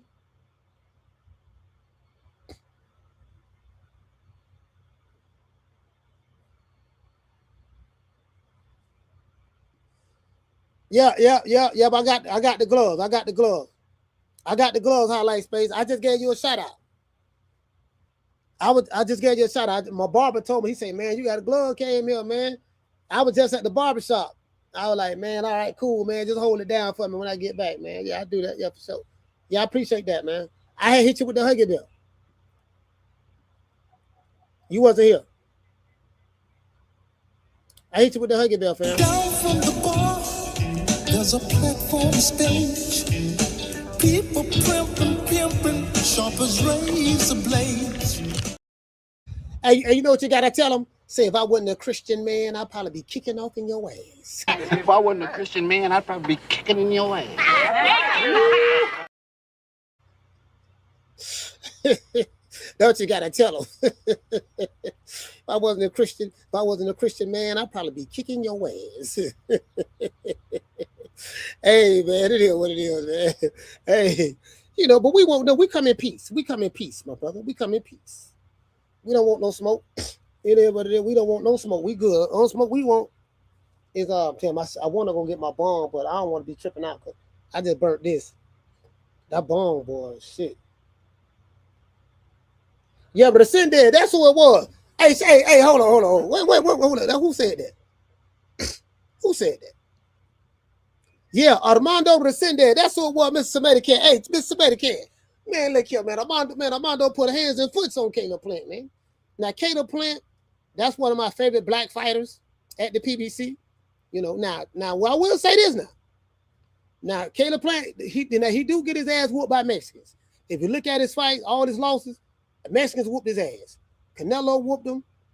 Dave Benavidez whooped him. And Resendez whooped him. So, you know, he can't beat no Mexicans now. I think that's been established. However, black American fighters, shit, he undefeated against black American fighters. He don't knock out who he beat. He slapped Jermell Charlo. That's 1-0 right there. He knocked out one of the brothers, man. He knocked Buddy out, man, and did a grave digger. I forgot who that was he knocked out. Who the black dude from the PBC Caleb Plant knocked out? Caught him with the left hook. He caught him with a double left hook. Left hook to the body, left hook to the head, put him to sleep. Who that was? Oh, yeah, Darrell. Anthony Darrell. He put him to sleep. I say, man, goddamn, Caleb Plant, he can't whoop no Mexicans, but he knocked out Darrell. Slapped Jermell Charlo. Shit, Caleb Plant. he whooping all of Caleb Plant whooping all the brothers. Hey, we gotta send some reinforcement. Man, well, hey man, Caleb Plant, man, he can't whoop no Mexicans now. Hey, the Mexicans don't even play, boy. Oh Lord, I swear to God, when I see that whole ass nigga coach man like how ways, I'm gonna put them paws on him. Nigga, Wakanda forever, bitch. Oh Lord, he threw Wakanda through that fence. Wakanda is dead. Oh Lord. Yeah, man. Hey, bro, look. Yeah, he can't whoop no Mexican now, but he caught a couple of brothers slipping. You get what I'm saying? He slapped the shit out this nigga. We the Charlo twins. We known for calling everybody out. Please call these people out. Listen, the whole world's looking at you. Call these people out. What's up? It's the Jermell the Hitman Charlo. Let's get it. Who want it? Name them names, man. They know who they is. Name them names, please. The names need to be named. They know who they is. The Mexican monster. Mexican monster. Hello. Man, this man, hey man, look, this man, bro. This man getting like, you get what I'm saying? Caleb Plant undefeated against us, man. I just went over here to just say he was a black fighter because he came up in the hood. He came up in the trailer park. So, you know how we is. You know how we do it. Black folks, we always claiming shit. Like if it's somebody white that got some kind of soul in them, we claim them. He ain't white no more. He black. He can come to the picnic. Y'all know how it is. Shit, we did Michael McDonald from the Doobie Brothers. He made it on my own. I can't forget. We adopted him. He black. Bobby Caldwell, What You Won't Do for Love. We adopted him. He black. You know how we do it. Who else? Did we adopt Justin Timberlake? No, I don't know. We adopted Justin Timberlake. I think we kind of did because he was working with Timberland. So he kind of got that. I think we kind of like gave him a pass because he was working with a brother. So, who else? Did we adopt? We didn't adopt Vanilla Ice. I don't know. We adopted Vanilla Ice. I don't remember. I don't remember the Vanilla Ice. I'm trying to think. Who are we adopted? who are we adopted, fam? Hey, who are we adopted? No, we adopted Bobby Caldwell. We adopted Simply Red. He came up with Cake. We adopted Phil Collins. He became black. Phil Collins black. Simply Red was black. Michael McDonald was black. Bobby Caldwell was black. I think Justin Timberlake was black. I think we claimed him for a little bit. Justin Timberlake, because he was, he working with Timberland, made Cry Me a River and all that there. So we, we kind of adopted him and shit. Let me see. We took Caleb Plant black. We made him black. After because he came up in the trailer park and there's a couple of videos out there. He don't whoop. Listen, Caleb Plant might be 3-4-0 when it comes to brothers, to be honest with you, because there's a video of Caleb Plant when he was living in Tennessee and he fought this black dude and he whooped him. Whooped him on camera. Whooped him easy too. Whooped him on camera. So so you know what I mean? So yeah. Yeah, we don't took. Yeah, Justin Bieber. Yeah, we took him too. I mean, I didn't take him, but you get what I'm saying. John B. Facts. John B. was definitely black. He was definitely black. John B. was definitely black. He was working with Babyface, and he did a song with Tupac. Facts. Yep. They said Bill Clinton was black because he went on Arsenio Hall show. He admitted to smoking weed, and he played the saxophone. It don't take much. Shout out to Danielle, but shout out to Brandy. Brandy, what's going on? Adam Thicke. Yeah, Adam Thicke became black. Yeah, we adopted him too. Brandy say Paul Wall. Yeah, I think they adopted him in Texas. Paul Wall black. He married to a black woman, so in Texas they adopted Paul Wall. They gave him a pass. He good. Paul Wall good. Tina Marie. Yeah, we got Tina Marie. Yeah, we been got her. She was working with Rick James, so we got her. We got Tina Marie.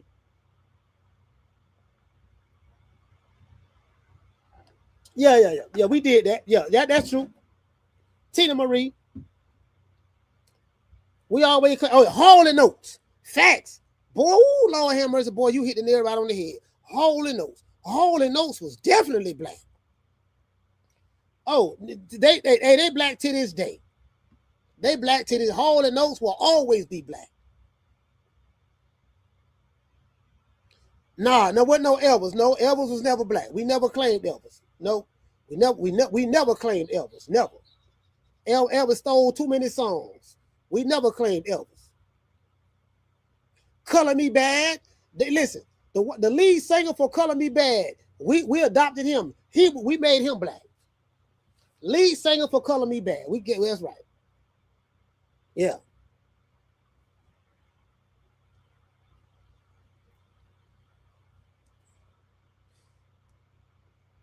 He said, "Cast me outside, girl." No, hell no. Ain't nobody never claimed her. No, we ain't adopt her.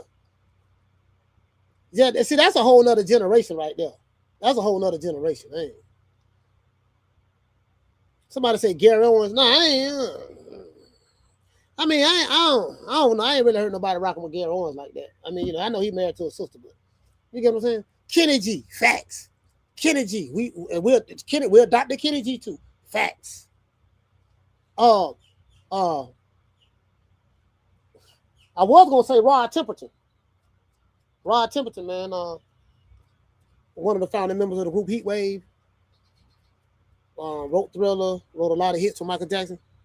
Thriller, Baby Be Mine, which was my favorite song off of Thriller album, Baby Be Mine. Think he wrote Human Nature. think he wrote Human Nature too. Yeah, he wrote some shit. Him and Quincy Jones did a lot of work together. But yeah, you know what I'm saying? Yeah, but Hall and Oates, definitely. Hall and Oates, definitely. Like Tina Marie, Kenny G, yeah, all of that. Yeah.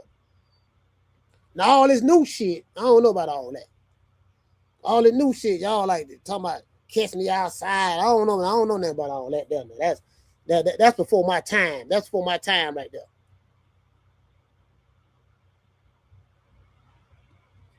Yeah, you know what I mean? Like, yeah. That's for my time right there. I don't know that catch. What did he say? Catch Me Outside. Yeah, I don't know about all that. Yeah, somebody said Boney James. Yep, Boney James. Yep. Facts. No, listen. Any white dude, any white brother that have soul, we pretty much, somebody said Jason Williams. Facts. We call Jason Williams white chocolate.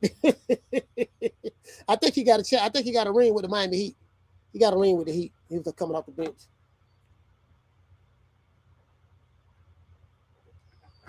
Yeah, you get what I'm saying? Yeah, you know.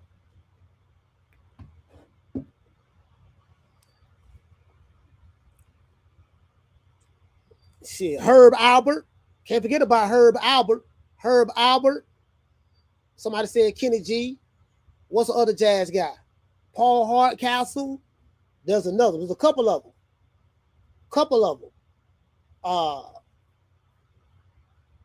Damn, it's some more I'm forgetting.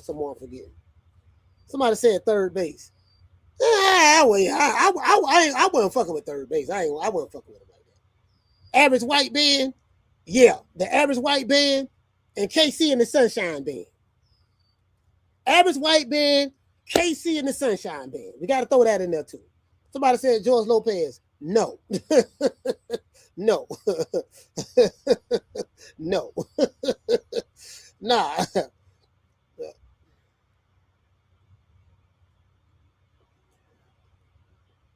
George Duke Black, Bruce.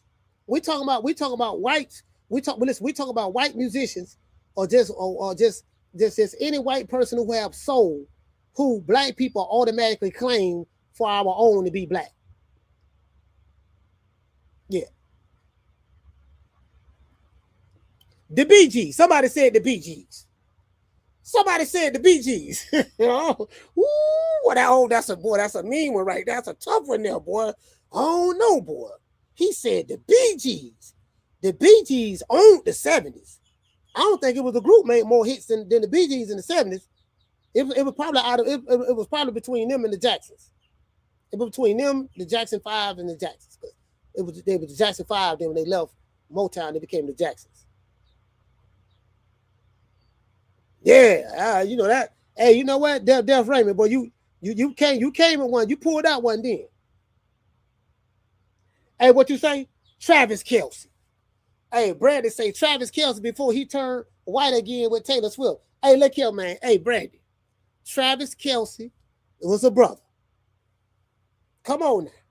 He had that sister. He was a brother. You get what I'm saying? Somebody said Mike Bibby.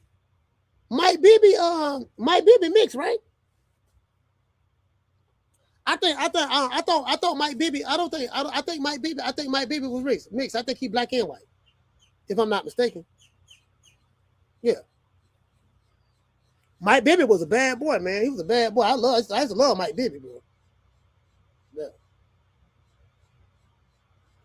Hey, look here, man. Travis Kelce, man. Look, I like Travis Kelce though. Listen, I'm gonna tell you another one. Gronk. He said Travis Kelce exited the barbecue and went straight back to the bonfire. Hey, man, look here, man. You can't blame that, man. Come on. Okay, put it this way. Travis Kelce. Who you gonna go with? Taylor. What's her name? Taylor Swift. Or the sister who just want to have a good time. Come on, fam. That's a no-brainer. You can't. Y'all can't hold that. Y'all can't hold that against him. Y'all can't hold that against Travis Kelce. He made an executive decision. He did the right thing. Y'all can't. Yeah, y'all can't. Yeah, y'all. Come on, man. Y'all. Come on, man. Come on.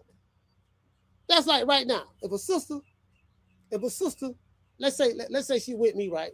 And she leaves. She said, I'm leaving. She leave me. and she go get, I don't know, Justin Bieber or one of these, super rich white dudes out there, I'm like, I'm gonna have to charge that one to the game. Cause it ain't like she left me for a drop shot. You get what I'm saying? Like, yeah, he stopped messing with the sister, but he ain't leave her for a drop shot. He left her for Taylor Swift. Okay, come on, man. She gotta charge that one to the game. Yeah. All she wanna do is, be on Instagram all day, spend all this money, and yeah, I bad me a tall, good-looking, handsome white man. You know what I mean? Yeah, the man, come on. I can't hold that against him. Somebody said Marky Mark. Hey, you know what?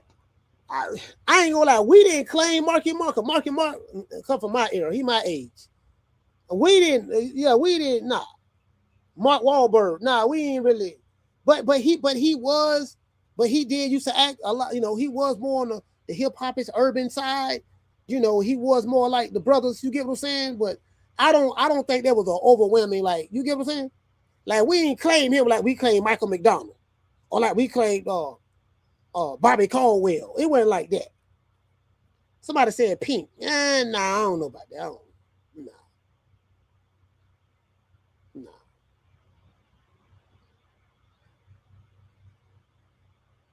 He said, what's the dude from 21 Jump Street? Yeah, the dude from 21 Jump Street. I forgot his name, but yeah, the dude from 21 Jump Street. He said Jim Carrey. Nah, but Jim Carrey wasn't looked upon as black. Jim Carrey was looked upon as just being real funny, bro. Like, a lot of black people love Jim Carrey. Jim Carrey was funny as hell because, he had the platform with Keenan Ivory Wayans. Keenan Ivory Wayans opened up that door for a lot of those people to shine and show their talent. But Jim Carrey was, yeah. Jim Carrey didn't act black. He didn't really act black. He act like a typical white, but he was funny as hell. Like, he was like one of the funniest white guys you ever want to meet. I like Jim Carrey, one of my favorite comedians. I like Jim Carrey. I like his on-air comedy. I don't know if he do stand-up. I probably wouldn't like him at all stand-up, but I like his on-air comedy on TV. Jim Carrey, one of the GOATs, man. He a GOAT, man. He a GOAT. I can't take that from him. He a GOAT. In his lane, he's definitely that. Definitely. Christina Aguilera is I think she's Spanish. She's from Spain. She's Spaniard. Is Christina Aguilera Spaniard? No, she Colombian, right? No, I think she Colombian. I think she Colombian. I think Christina Aguilera Colombian, T. I think she Colombian.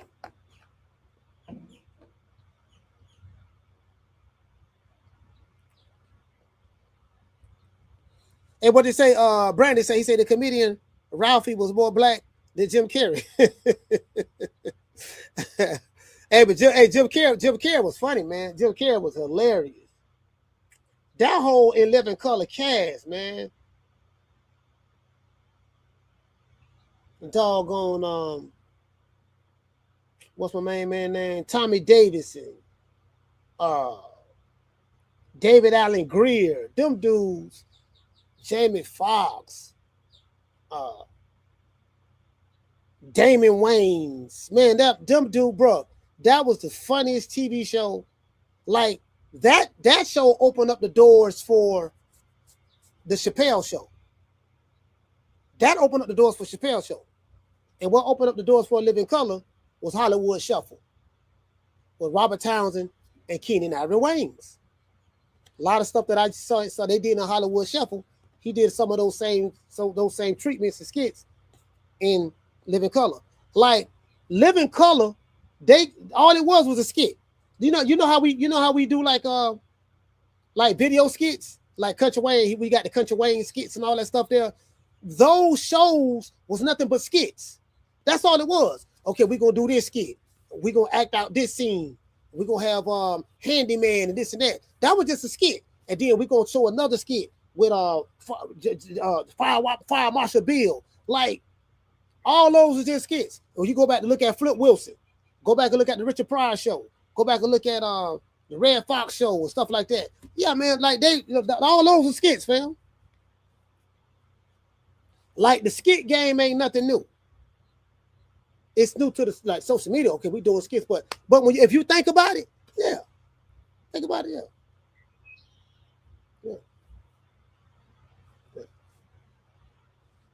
Yeah, you think about it. Yeah, you think about it. Like, oh man, y'all, you been seeing skits. Saturday Night Live skits. That's all it was. Saturday Night Live was a juggernaut. You get what I'm saying?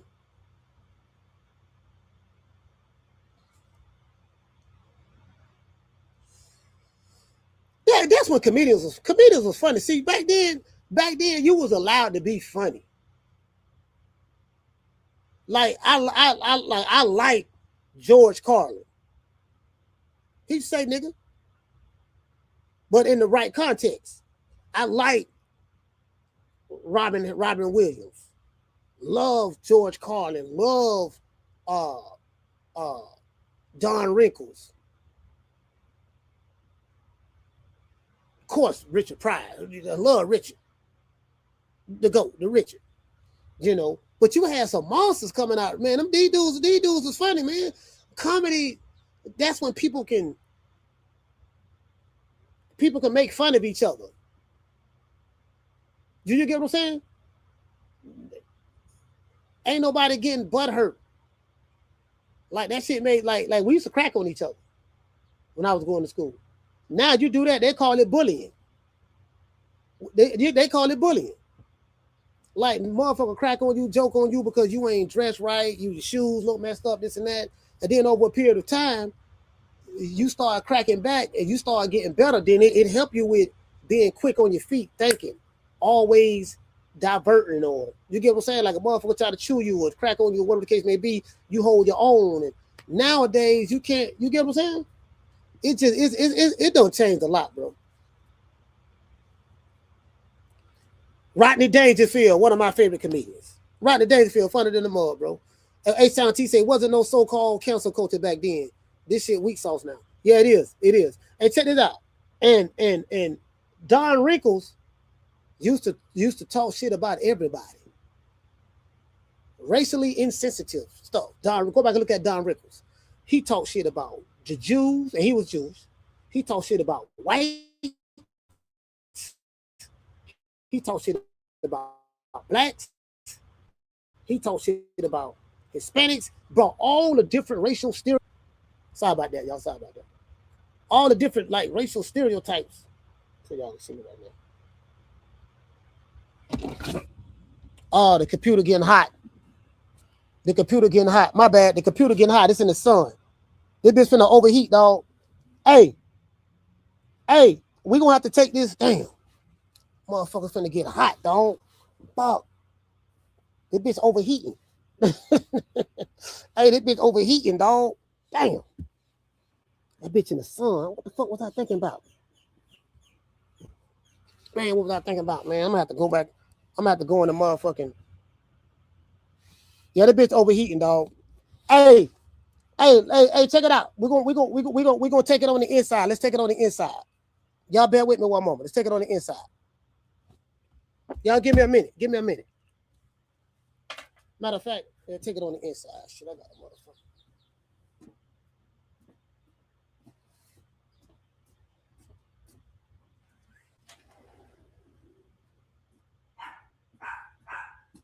We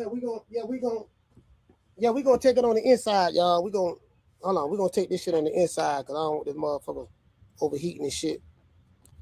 Untie this. Y'all bear with me.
All right. Y'all give me 1 minute. Give me 1 minute. Give me 1 minute. We finna go ahead and shut that other one down. Give me 1 minute.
Nobody is watching you. You dig? So, can't nobody just, yeah, man. Motherfucking dog barking and shit. Trying to motherfucking make it.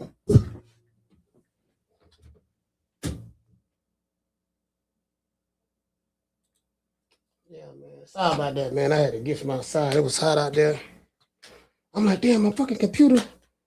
And I saw it. I heard the fan blowing real hard on it. I said, "Oh shit! I got this bitch in the doggone in the sun. This goddamn laptop finna overheat."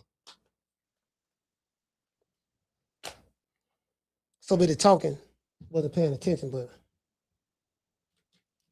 yeah, man. But what I was saying was, like, it's just a different day and time and culture that we're living in right now. Like I remember, like, it used to be everything was free game. Like, everybody talk shit about everybody and laugh and joke and crack and have fun, and like those days are over with. Those days are over with. Now, there was certain thing that was off limits, of course, but like, you got to put it this way. They used to do a lot of roasting back then, like comedy roast, and some of the best comedy roasts that you ever going to see. Richard Pryor, Red Fox,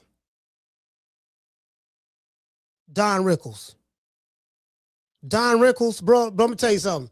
Don Rickles stand up there with the best of them. He is the king of insults. Like, Don Rickles, bro, that dude right there, man, was a mug. George Carlin, Paul Mooney. I said Red Fox and Richard. Eddie Murphy, not so much. Eddie wasn't really like doing not so much. Eddie was really, really funny though, but 80s Eddie, but I don't think he really did like the celebrity roast type stuff. I'm not sure, not that I remember. You get what I'm saying? But hold on. Matter of fact, let me make sure y'all can. Y'all should be able to hear me. Yeah, y'all should be able to hear me. Yeah, Don Rickles. Somebody say Don Rickles was savage. Yeah, he was savage, bro. He didn't give a fuck. Black comedians, white comedians, everybody loved him. Everybody loved him because he gave it to everybody. Like, dude, he'll say some. Listen, he'll say some funny, racially insensitive shit in today's time to Wilt Chamberlain, Sammy Davis Jr., Frank Sinatra, the Italian mafia, literally,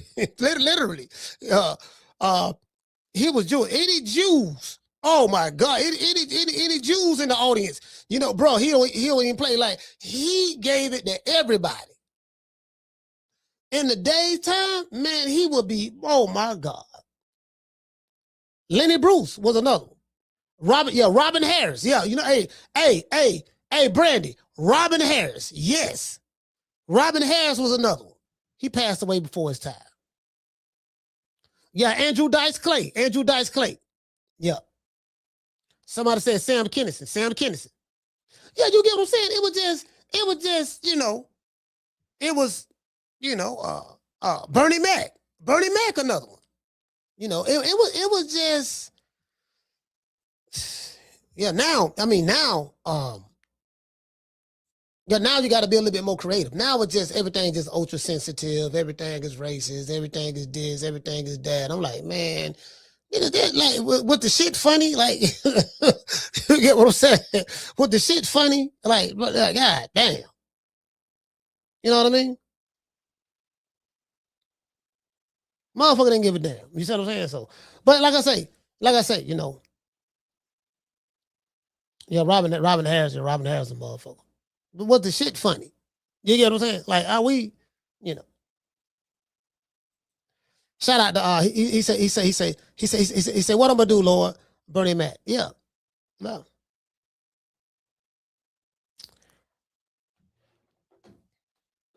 You get what I'm saying?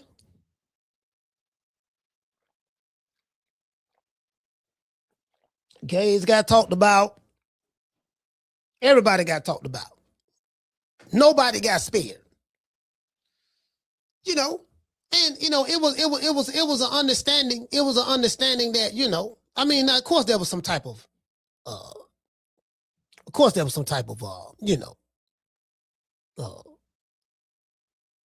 the context. Of course, there was the context. You know, the context is, I mean, it ain't like you just gonna be no Klan or nothing like that. Just gonna be saying, you know, N-word this and Jew that and crack it. You know, ain't nobody be doing all that. You know what I mean? I'm just saying, like, you know, it was like, it was just different. I can't even describe it, because it's like, if you didn't like come up in that era, you wouldn't even understand. If you didn't catch like those 90s, if you didn't come up in the 90s on up and catch that wave, that 90s to about, I don't know, before cancel culture, I just say that. Whenever cancel culture started, I don't know when that started. When did cancel culture start? Like, when it become like a real thing, like on the popular tip, like the norm. When did cancel culture start? Like, was that 2016 or when did cancel culture become popularized? You get what I'm saying? The fuck? Fuck you all rolling up on for, cuz? Huh? He don't know. He can't know. Huh? He can't know. Yeah, whenever cancel culture became popularized, I think that was the end of the, you know, social media took off. So,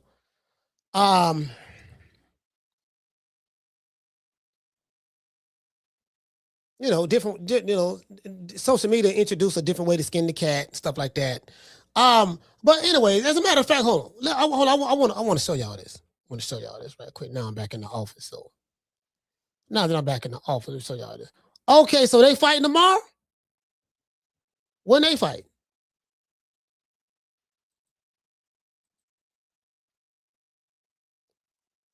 I don't know. Hold on, let me show y'all this here. They showing Raymond Ford and the Shockey Foster. To me, that's a great fight. I love that fight myself.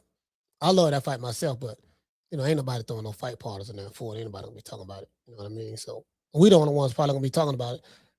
And you know, on boxing.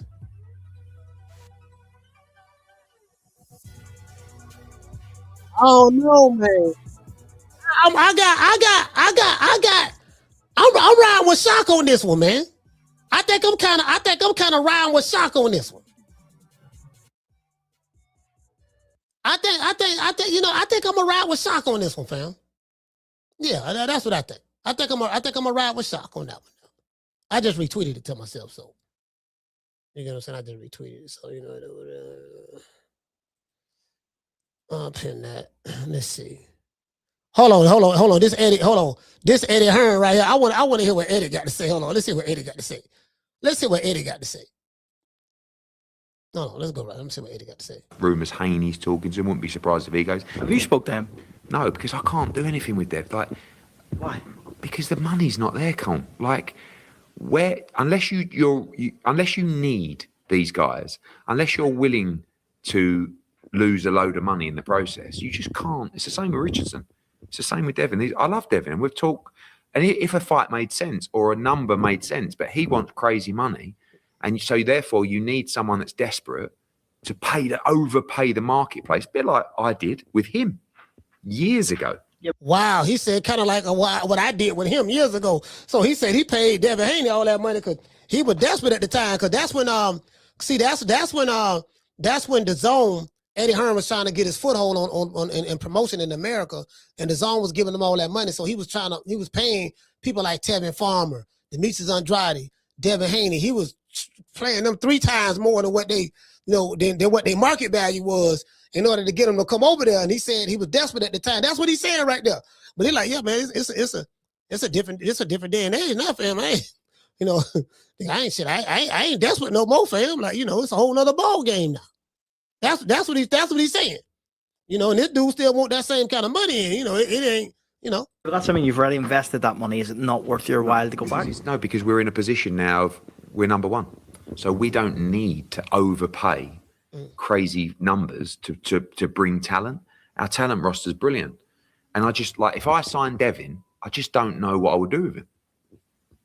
Like, what would I do? Devin against the winner of Jack Catcher against Shakram Girsov. Okay, Devin's not interested in that. Devin just wants huge money. You could make the Ryan Garcia fight from those. No, I think, look, the Ryan Conor Ben fight was done ages ago. So that's there. Maybe Devin could fight the winner of that in time. But Devin's got to do what's right for Devin. Damn. You know what I'm saying? I like, damn, bro. Rumours Haney's talking to him. Wouldn't be surprised if he goes. Have you spoke to him? They talking about they won't be surprised if Haney go to Zuffa boxing. That's what they're talking about, Zuffa. You know what I mean? So, but let's continue. No, because I can't do anything with Dev. Like, why? Because the money's not there, Con. Like, yeah. So he said I can't do nothing with him. They want too much money, dog, and he ain't no dog. Like, I'm not gonna make my money back for paying to do what he want. Now this what Eddie. Now some people, I ain't gonna lie, some Devin Haney fans, they may feel like Eddie Hearn, the big bad white man, he hating on the black man, he's showing racism, this and that. I'm like, I can promise you, and I like to tell these Haney fans this, the Haneys don't feel the way you feel. Like, they don't take no racial solitude, like, yeah, man, he white folks, this and that. I mean, they may pander to it a little, and sometimes, I don't know, but they don't see that shit like that. All they see is green. And, if you know anything about Bill Haney, shout out to Bill, he going to work whatever angle he can in order to increase the bottom line. Yeah, they don't, you know what I mean? Like, come on, yeah, the Haney's ain't into that racial shit. They not, I'm telling you, they not. Now, Bill will go on the revolutionary platforms like the LDBC and stuff like that and, and tell them, yeah, man, he talk the brother man stuff to them and all that stuff there, but man, them people ain't on that shit, man. They just, you know what I mean? Shout out to Donnie. He say, this is why I'm glad he took the money. It's always about loyalty when fighters leave and business when promoters don't need the fighters. Yeah, again, that's how the ball bounces, Donnie. You get what I'm saying? So,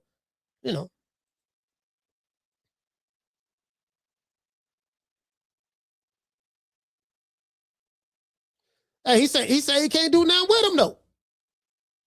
Now, you know what? Let's go back to the question I asked on the patio. Out back on my patio.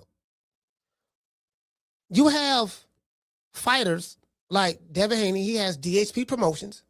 So if you ask them, we have our own promotional company. Cool. Their name be on the banner and all that stuff there. GTG Promotions, Tank Davis, this and that. All these fighters got their own promotional companies, right? The only one that I've seen that put his money up for promote his own fight was Danny Garcia. Danny Garcia, he was like, yeah, man, now I'm a promoter, man. Y'all don't understand. Like, I had to pay for this. I put up $1 million of my own money to secure the venue, to get the licensing fees, and had to take care of the undercard. So now Danny has promoted his own fights. He understands what it's like to be a promoter. Now, of course, he did it on a small scale. And then on top of that, he got to pay himself because he's the headliner. So he's the main draw. So he going to get, all the money, everything coming back to him, right? I don't see no other fighter who had their own promotional company doing that, what Danny Garcia has done. That's one. And two, I don't see no fighter who have their own promotional company getting network deals like Jake Paul did. Jake Paul got a deal with DAZN and he got one with Netflix, MVP Promotions. And I'm like, well, how come other fighters don't do that? Hey, you get me? You get me, Jamie? How come other fighters don't do that? What did say? Jamie say Debo fans say Eddie is the white devil, but you can't say that because like even Devin Haney is on record saying that his stepmother is white. Did you get what I'm saying? So I don't think that Devin Haney looks at it the way his fans look at it. His fans is on some revolutionary. They on some like, that's why I call them Shea Butter Laptop revolutionaries. They want to try to relitigate the 30s, the 40s, and the 50s, and the 60s. And yeah, and they beating on their chest online behind the keyboard and the camera, but that's about it. Those guys are very, very low IQ. Trust me, they very low IQ, bro. Like the hills that they decide to die on, it really amazes me. I'm like, dude, this the hill you want to die on? You sure about that? All right, fam. Well, go be my guest. True. It's some boxing fans. There's some box fighters. They got some real low IQ fans, bro. Like, on that boy out of Baltimore, they real special. Wilders, they real special. There's some people they real special now. Not all of them, but I'm just saying, some of they do. They real special now.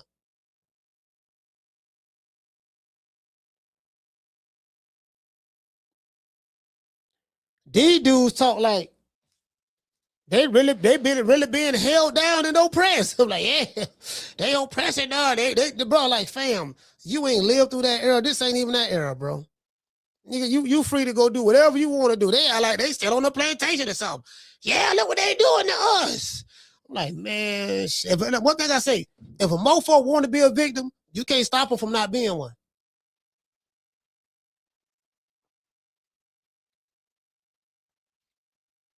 Yeah, he's fixated on being the victim. So, yeah, you're right, man. You're right. You being held down. You been oppressed. Yeah, I'm finna go over and go to the bank. Finna go over and go to the bank, man. Talk to my banker, man. Finna open up this Roth account. Yeah, what you say? You been oppressed? Yeah, okay. All right, cool. Yeah, that's cool. Yeah, they holding you down, huh? I just see you in the strip club the other night. Yeah, I was in the club the other night listening to Lil Boosie, and we were throwing money in the air. Okay, was you being oppressed then? Did they oppress you? Did they keep you from going to, oh, okay. Just asking. I'm just asking, fam. Hey, what's that out of Mr. Boyd? What Mr. Boyd said, he say Loma the only one willing to get payout to make the fight with Tio and Devin. Yeah, what I'm saying is, I get what Eddie is, I get what he's saying, and I get both sides. I get both sides. You get what I'm saying? So, again, I don't have a dog in the race because I ain't getting none of the money, but this what the man is saying. And me personally, and when I look at it from a business standpoint, the shit do gotta make sense. If it don't make sense to you, then it just don't make sense to you. Rumours Haney's talking to him. Wouldn't be surprised if he goes. Have you spoke to him? No, because I can't do anything with Dev. Like, why? Because the money's not there, Con. Like, unless you need these guys, unless you're willing to lose a load of money in the process, you just can't. It's the same with Richardson. It's the same with Devin. I love Devin. We've talked. And if a fight made sense or a number made sense, but he wants crazy money, and so therefore you need someone that's desperate to overpay the marketplace, a bit like I did with him. You heard what he said? You're going to need someone that's desperate to overpay the marketplace. Let's stop right there. The market is the people who are willing to pay because money is in abundance. But money is energy. It's transferable. It transfers. The money is over here. So you got to know how to extract some of that money to bring it over to where you at, or go over there where it's at and benefit from it. You come up with a good idea. You come up with an event. You create excitement for it. You make the people, the market. The market is the people. Anytime you hear market, think about people, because that's what market is. The market, which is the people, are excited about it. They're interested in it. They want to invest their money in this event so they can go out for that one night and have a good time and enjoy themselves. So if a fighter wants $7-8 million, a promotional company, like, okay, let's put it this way. Forget Eddie Hearn. Let's use DHP Promotions as an example. You have probably Bill Haney, who was the president of DHP Promotions. Let's say DHP Promotions, we finna throw this event. We finna put a fight together. Dev is gonna fight Regis Prograis again, or Ryan Garcia, or whatever the case may be. It's on DHP Promotions. DHP Promotions is responsible for looking at the optics. Okay, is there demand for this fight? Let's look at the metrics online. Okay. Let's do a little sample. Let's put a little sample, a sample size out there. Put a little sample out there, survey out there, and see how it's looking. Yeah, people look like they're interested in it. Okay, how much money does Ryan Garcia want? Ryan said he wants 10. 10? Yeah, pay me what I'm worth. Pay me what I'm worth, DHP. Stop being cheap. Pay me what I'm worth. Man, that's a lot of money. Shit, he want 10, and I'm putting the mic together. I want at least 15, so that's 25. Where I'm gonna get 20? Where I'm gonna get 25 from? Well, okay, I got a 25 minutes. That's just for me and him. Then I gotta put the undercard together. Okay, cool. Then I gotta get endorsements, lock down the venue, get insurance. I gotta do all this stuff there. Damn, boy, it's a good chance I ain't gonna make my money back. Damn, it's gonna be a bloodbath in business. It's a bloodbath. I'm bleeding red. I'm in the red. I'm not in the black. Do you get what I'm saying? That's how they look at it. That's how, like, a real promotional company who know what they doing, that's how they look at it. This is why you never see the fighter. His name is on the banner, but the fighter ain't putting his money up. The fighter has to partner with the white man. And I say that facetiously. He got a partner with Eddie Hearn. What role in the partnership that Eddie Hearn gonna cover? Eddie gonna put the money up that he got from the network. That's a major part, because we ain't got no money to put up on ourselves. We gonna fight on the platform who Eddie got a network deal through, which is the Zone. That's gonna give us the exposure that we need.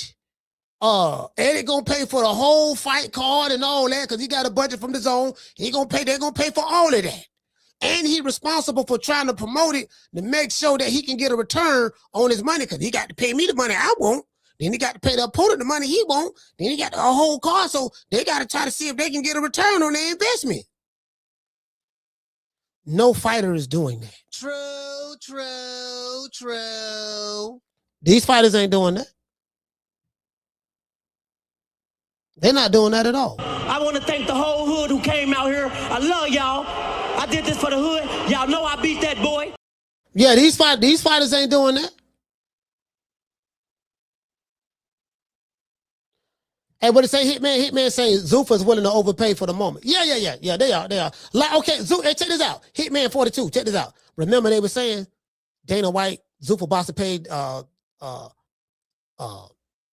Conor being $15 million for one fight to fight Regis Prograis. I knew that was some cap when I heard that. You got to be the biggest fool of fools if you're going to pay the Conor Ben $15 million to fight Regis Prograis for one fight.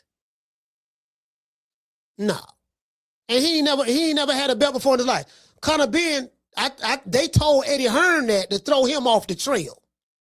Eddie Hearn was real suspicious about it. Come to find out, that was a multi-fight deal. Conor Ben have a multi-year, multi-fight deal with Zuffa Boxing. He ain't got no, you know what I mean? That wasn't no damn one fight. That didn't even make no sense. Now, you know, of course, Turk on the Sheik done some dumb shit that he don't paid a lot of motherfuckers. He paid all these fighters. He don't pay so a whole lot, way more money than what they should have got paid just to see a fight. You know what I mean? So, because Riyadh ain't made no money yet, from what I heard. Every event they put on, they been in the red on. Just like when you hear business people say it's not a sustainable business model, that's what Dana White said. He says it's not a sustainable business model the way Turk Al Sheikh is doing. This is going to be a lot more sustainable. We're going to pay a little bit in the beginning. Once we stabilize the market, you know, get the people used to customs to a certain thing. And then, you know, then we're going to do A, B, C, and D. But you're right. Like, no business. Put it this way. If you're in the street,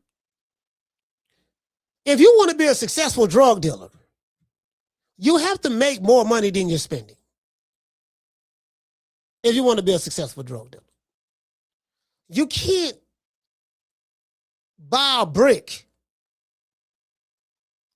for $17.5 or $13.5 in the 80s, 87, 88, $13.5, $17.5 in 91, inflation.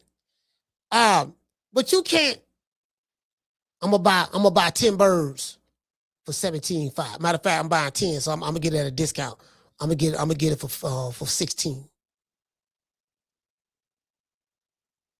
You know what I mean? I got 10 birds, 16 a piece, 160. But then, when you sell it, you only bringing back 100,000, 75,000. The plug got paid. The fighter got paid. Everybody got paid. You put all this money up on the birds, but you only brought back 50% of what you paid for. Yeah, dog, I bought a bird for 16. I bought a bird for 17.5, dog. You did? Yeah. I ain't make, you know what I mean? I bought the bird. I ain't make but like 8,000 back.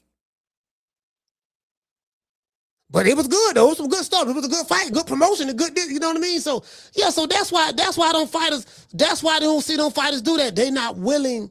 Them fighters understand. They're like, dog, you know what, man? Yeah. What did it say? Jamie say Ben is definitely no $15 million. Oh, hell no. Hell to the no. No. He said Usyk Fury was a bloodbath. Oh yeah, facts. Usyk Fury was a bloodbath. The only reason I don't think that Crawford and Canelo was a bloodbath was because Netflix bought the rights to that fight from Turk Al Sheikh, from Riyadh season. They bought the rights to that fight. So Netflix will probably pay their money back because they're gonna make their money back because, you know, I don't know how the deal was structured. I don't know if they got the gate or whatever. I don't know how it was structured, but you know, I'm pretty sure they're gonna make their money back because they own that content. People always gonna watch it. It's gonna be on their platform, and they may make it back over time or whatever. I don't know how it is, right? But yeah, Fury Usyk definitely was bloodbath. Both of those guys was grotesquely overpaid. Grotesquely overpaid.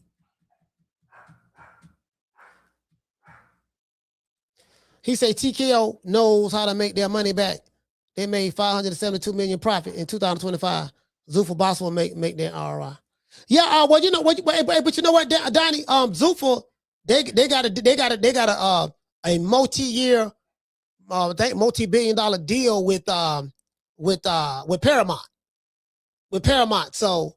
And then I think the Saudis are investing money in Paramount as well. So, you know, TKO Holdings, who they bought WWE, they own WWE, and they own WWE and UFC. So, I mean, these guys got big money, dog. They got big money, huge investors. Like they playing with stupid money. Stupid money. I'm talking about stupid. Blizzy say Skull and lost money. Yeah, I mean, again, they haven't made a profit on anything they have done.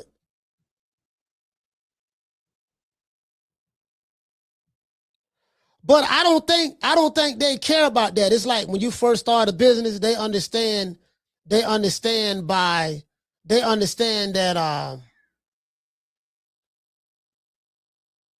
they're playing the long game. Look, we finna establish ourselves in the market, which is establish yourself among them. Remember, the market is the people. We finna establish ourselves in the market, meaning the people. And then they're gonna get used to seeing us over a period of time. And then slowly but surely, we're going to take over. You get what I'm saying? We're going to be the foothold or a mainstay in America. Like, we can't take over boxing in America. But what we're going to do, we're going to hold down our area, our land. Like, you probably can't, like, okay, like if you're from Houston, I may not run Texas, but I'm a damn sure run to the South Side. This is my part of town. I'm staking my claim right here, or, I'm gonna definitely run the North Side or whatever, all right? Or just whatever geographical location that you get what I'm saying? You're going to plant your flag down on and be like, yeah, this was happening. Pro Box have created a lane for themselves. So in the market, so everybody in the market is familiar with Pro Box now. Do you get what I'm saying? And their business model seem to work for them. So that's what's going on, fam, from what I'm seeing.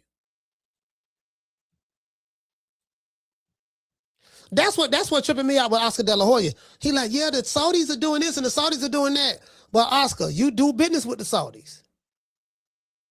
How you gonna do business with the plug and then go to Congress to testify against the plug who you do business with? Hold on, didn't you just get dope from the plug? Didn't you get dope from the plug? Yeah, I got dope from the plug, but the plug is this, and come on, guys. Don't do this. You're trying to get rid of the Muhammad Ali Act, and that's not true. They're not getting rid of the Muhammad Ali Act.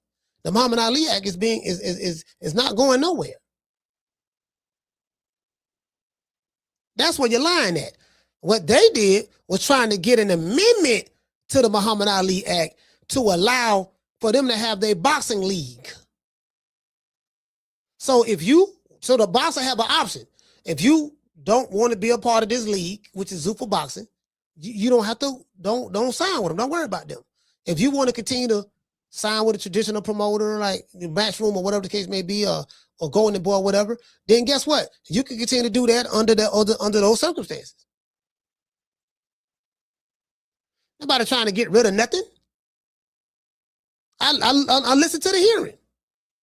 Come on, man. Cut it out. You using fear tactics to try to rile the fans up. But the fans really don't care like that. Like, nobody really care like that. Oscar, let's give everybody a round of applause.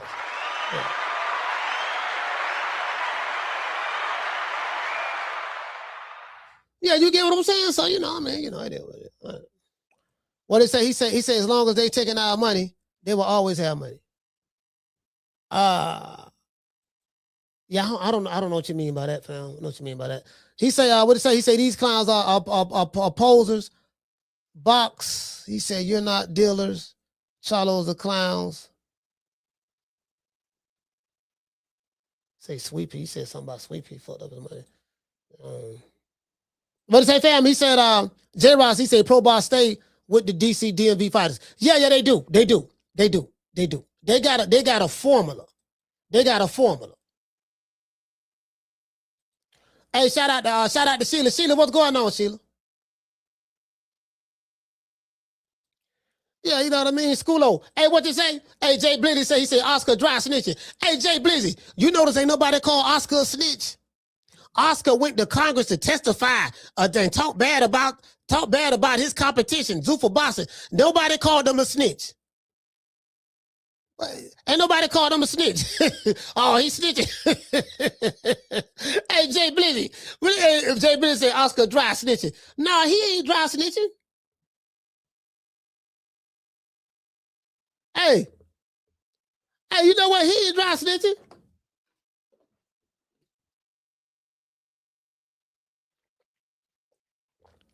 Hey, Jay Blizzard.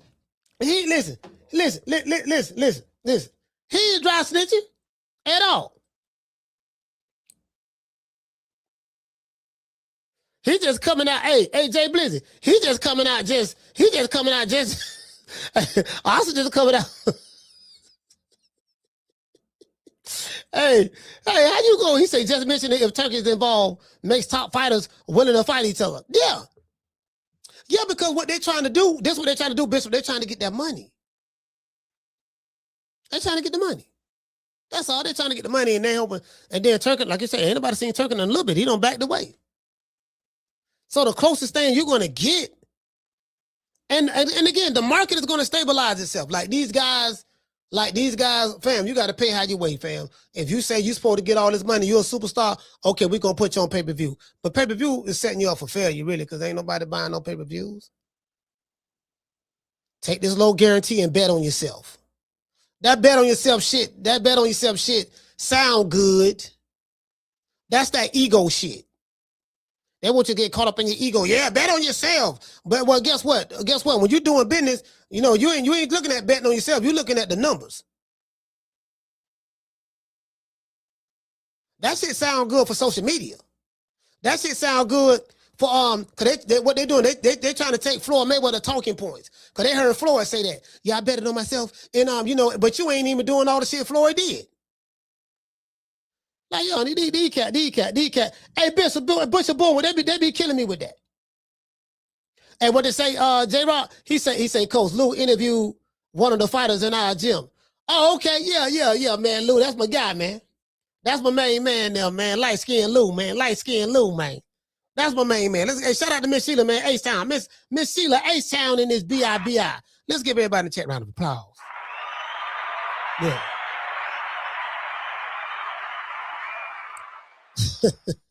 Yeah, you know what I mean? Like shit. Man, also your fighter suing you. You Oscar De La Hoya so goddamn cricket. But it is what it is, though. Yeah, what it is. Cocaine to do the cocaine. You know what they say? Cocaine a hell of a drug. Cocaine is a hell of a drug. Shit. Between that and fishnets and fishnets, black pantyhose. It is what it is. It is what it is. You get what I'm saying? So. Yeah, man, it is what it is, man. Peace to the family, man. I'm going to give everybody a shout out, man. Give me a minute. I want to thank the whole hood who came out here. I love y'all. I did this for the hood. Y'all know I beat that boy. Yes, sir, man. Shout out to Miss Sheila. Hey, okay. H-Town, stand up. Shout out to H-Town T. Hey, okay. Shout out to Cool Boy Curry. Cool Boy. Hey, okay. J-Rock from DC. Hey, okay. Chris Shaw P. Hey, okay. Shout out to Jay Blizzy. Hey, okay. Schoolo in this B.I. Hey. Okay. Shout out to Bishop Bullwinkle. Hey, okay. Shaw Cool Hands in this BI. Hey, okay. The J Kid. Hey, okay. Shout out to New Era TV. Hey, okay. Who else we got in the building, man? We got Daniel. Daniel, what's going on, fam? Hey, okay. Let's see. Hitman 42. Hey, okay. 40. Let's see. We got my main man Jamie from New York. Hey, okay. Chris in this BI. Can't forget about Chris. Hey, okay. Tony Montana. Hey. And I'm going to give everybody else a shout out right after these messages. We're going to see what's up, man. If Jermell Charlo and Sebastian Fundora fight, again, this is what I see going on. Sebastian Fundora already done beat up Keith Thurman. They was going to feed him Errol Spence. Remember, Errol Spence jumped in the ring. They was going to feed him Errol Spence. He was going to pretty much beat Errol Spence up. And then now they're talking about Jermell Charlo and Sebastian Fundora. More than likely, again, all in-house PBC fights, nothing wrong with that. So what I see they doing, they're gonna feed all the old niggas, all the old washed up has-been dudes that was popping on the PBC back then. They're gonna feed them all to the praying mantis, and he gonna eat them up alive. True. That's what I see. Let me address something to some of the haters out there about me. Y'all can kiss my ass twice. Two times, both cheeks. You dig? It is what it is, man. I'm gonna give everybody else a shout out right after these messages.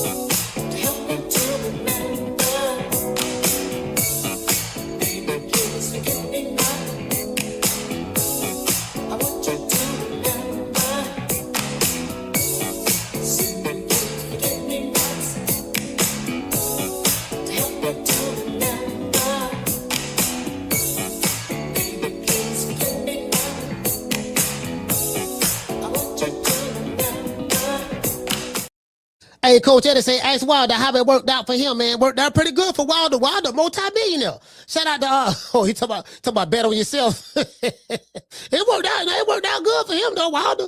Wilder straight, fam, to be honest with you. Shout out to G5. True. Hey, okay. Shout out to Coach Eddie. Hey, okay. Shout out to Clinton. Hey, okay. Clinton say Fundora by KO. Yeah. Shout out to Mitchell. Hey, okay. Cause I want to see. Shout out to Brandon Sweet Like Candy. Hey, okay. Cause I would want to see like how like what game plan would he be able to come up with in order to get around the height and the length, and the height and the arm reach of Sebastian Fundora.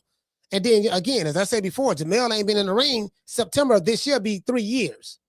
So you get what I'm saying? So, I mean, it is what it is. I mean, we just saw him sauced up. He was just somebody fight drunk. You know what I mean? Come fucking with me, you gonna get knocked the fuck out. I'm a knockout artist, baby. So he was a knockout artist.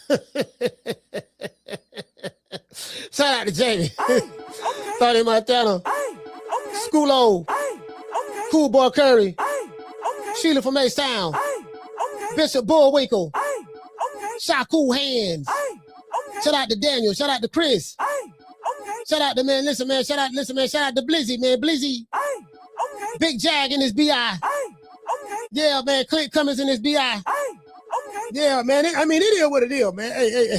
Hey, Coach Ed. Coach Ed, what are you gonna do, brother? You gonna take the politically correct pick? You gonna be on cold on this fight when they get announced? You gonna be on cold, or what you gonna do? You gonna be on cold, or brother? We gonna talk, Coach Ed. We gonna talk now, brother. We gonna talk. We gonna talk about the cold. We gonna be on cold on this one, cause the praying mantis. I got the praying mantis. Hey, Coach Eddie. I got the praying mantis, man. That dude there, man. You heard me, Coach Eddie? The praying mantis. The praying mantis, man. Lord have mercy. Anyway, man, shout out to Big Jag. Hey, okay. We got G5 Tony Montana. We got Clinton. We got Schoolo. And and we got Brandon Sweet Like Candy.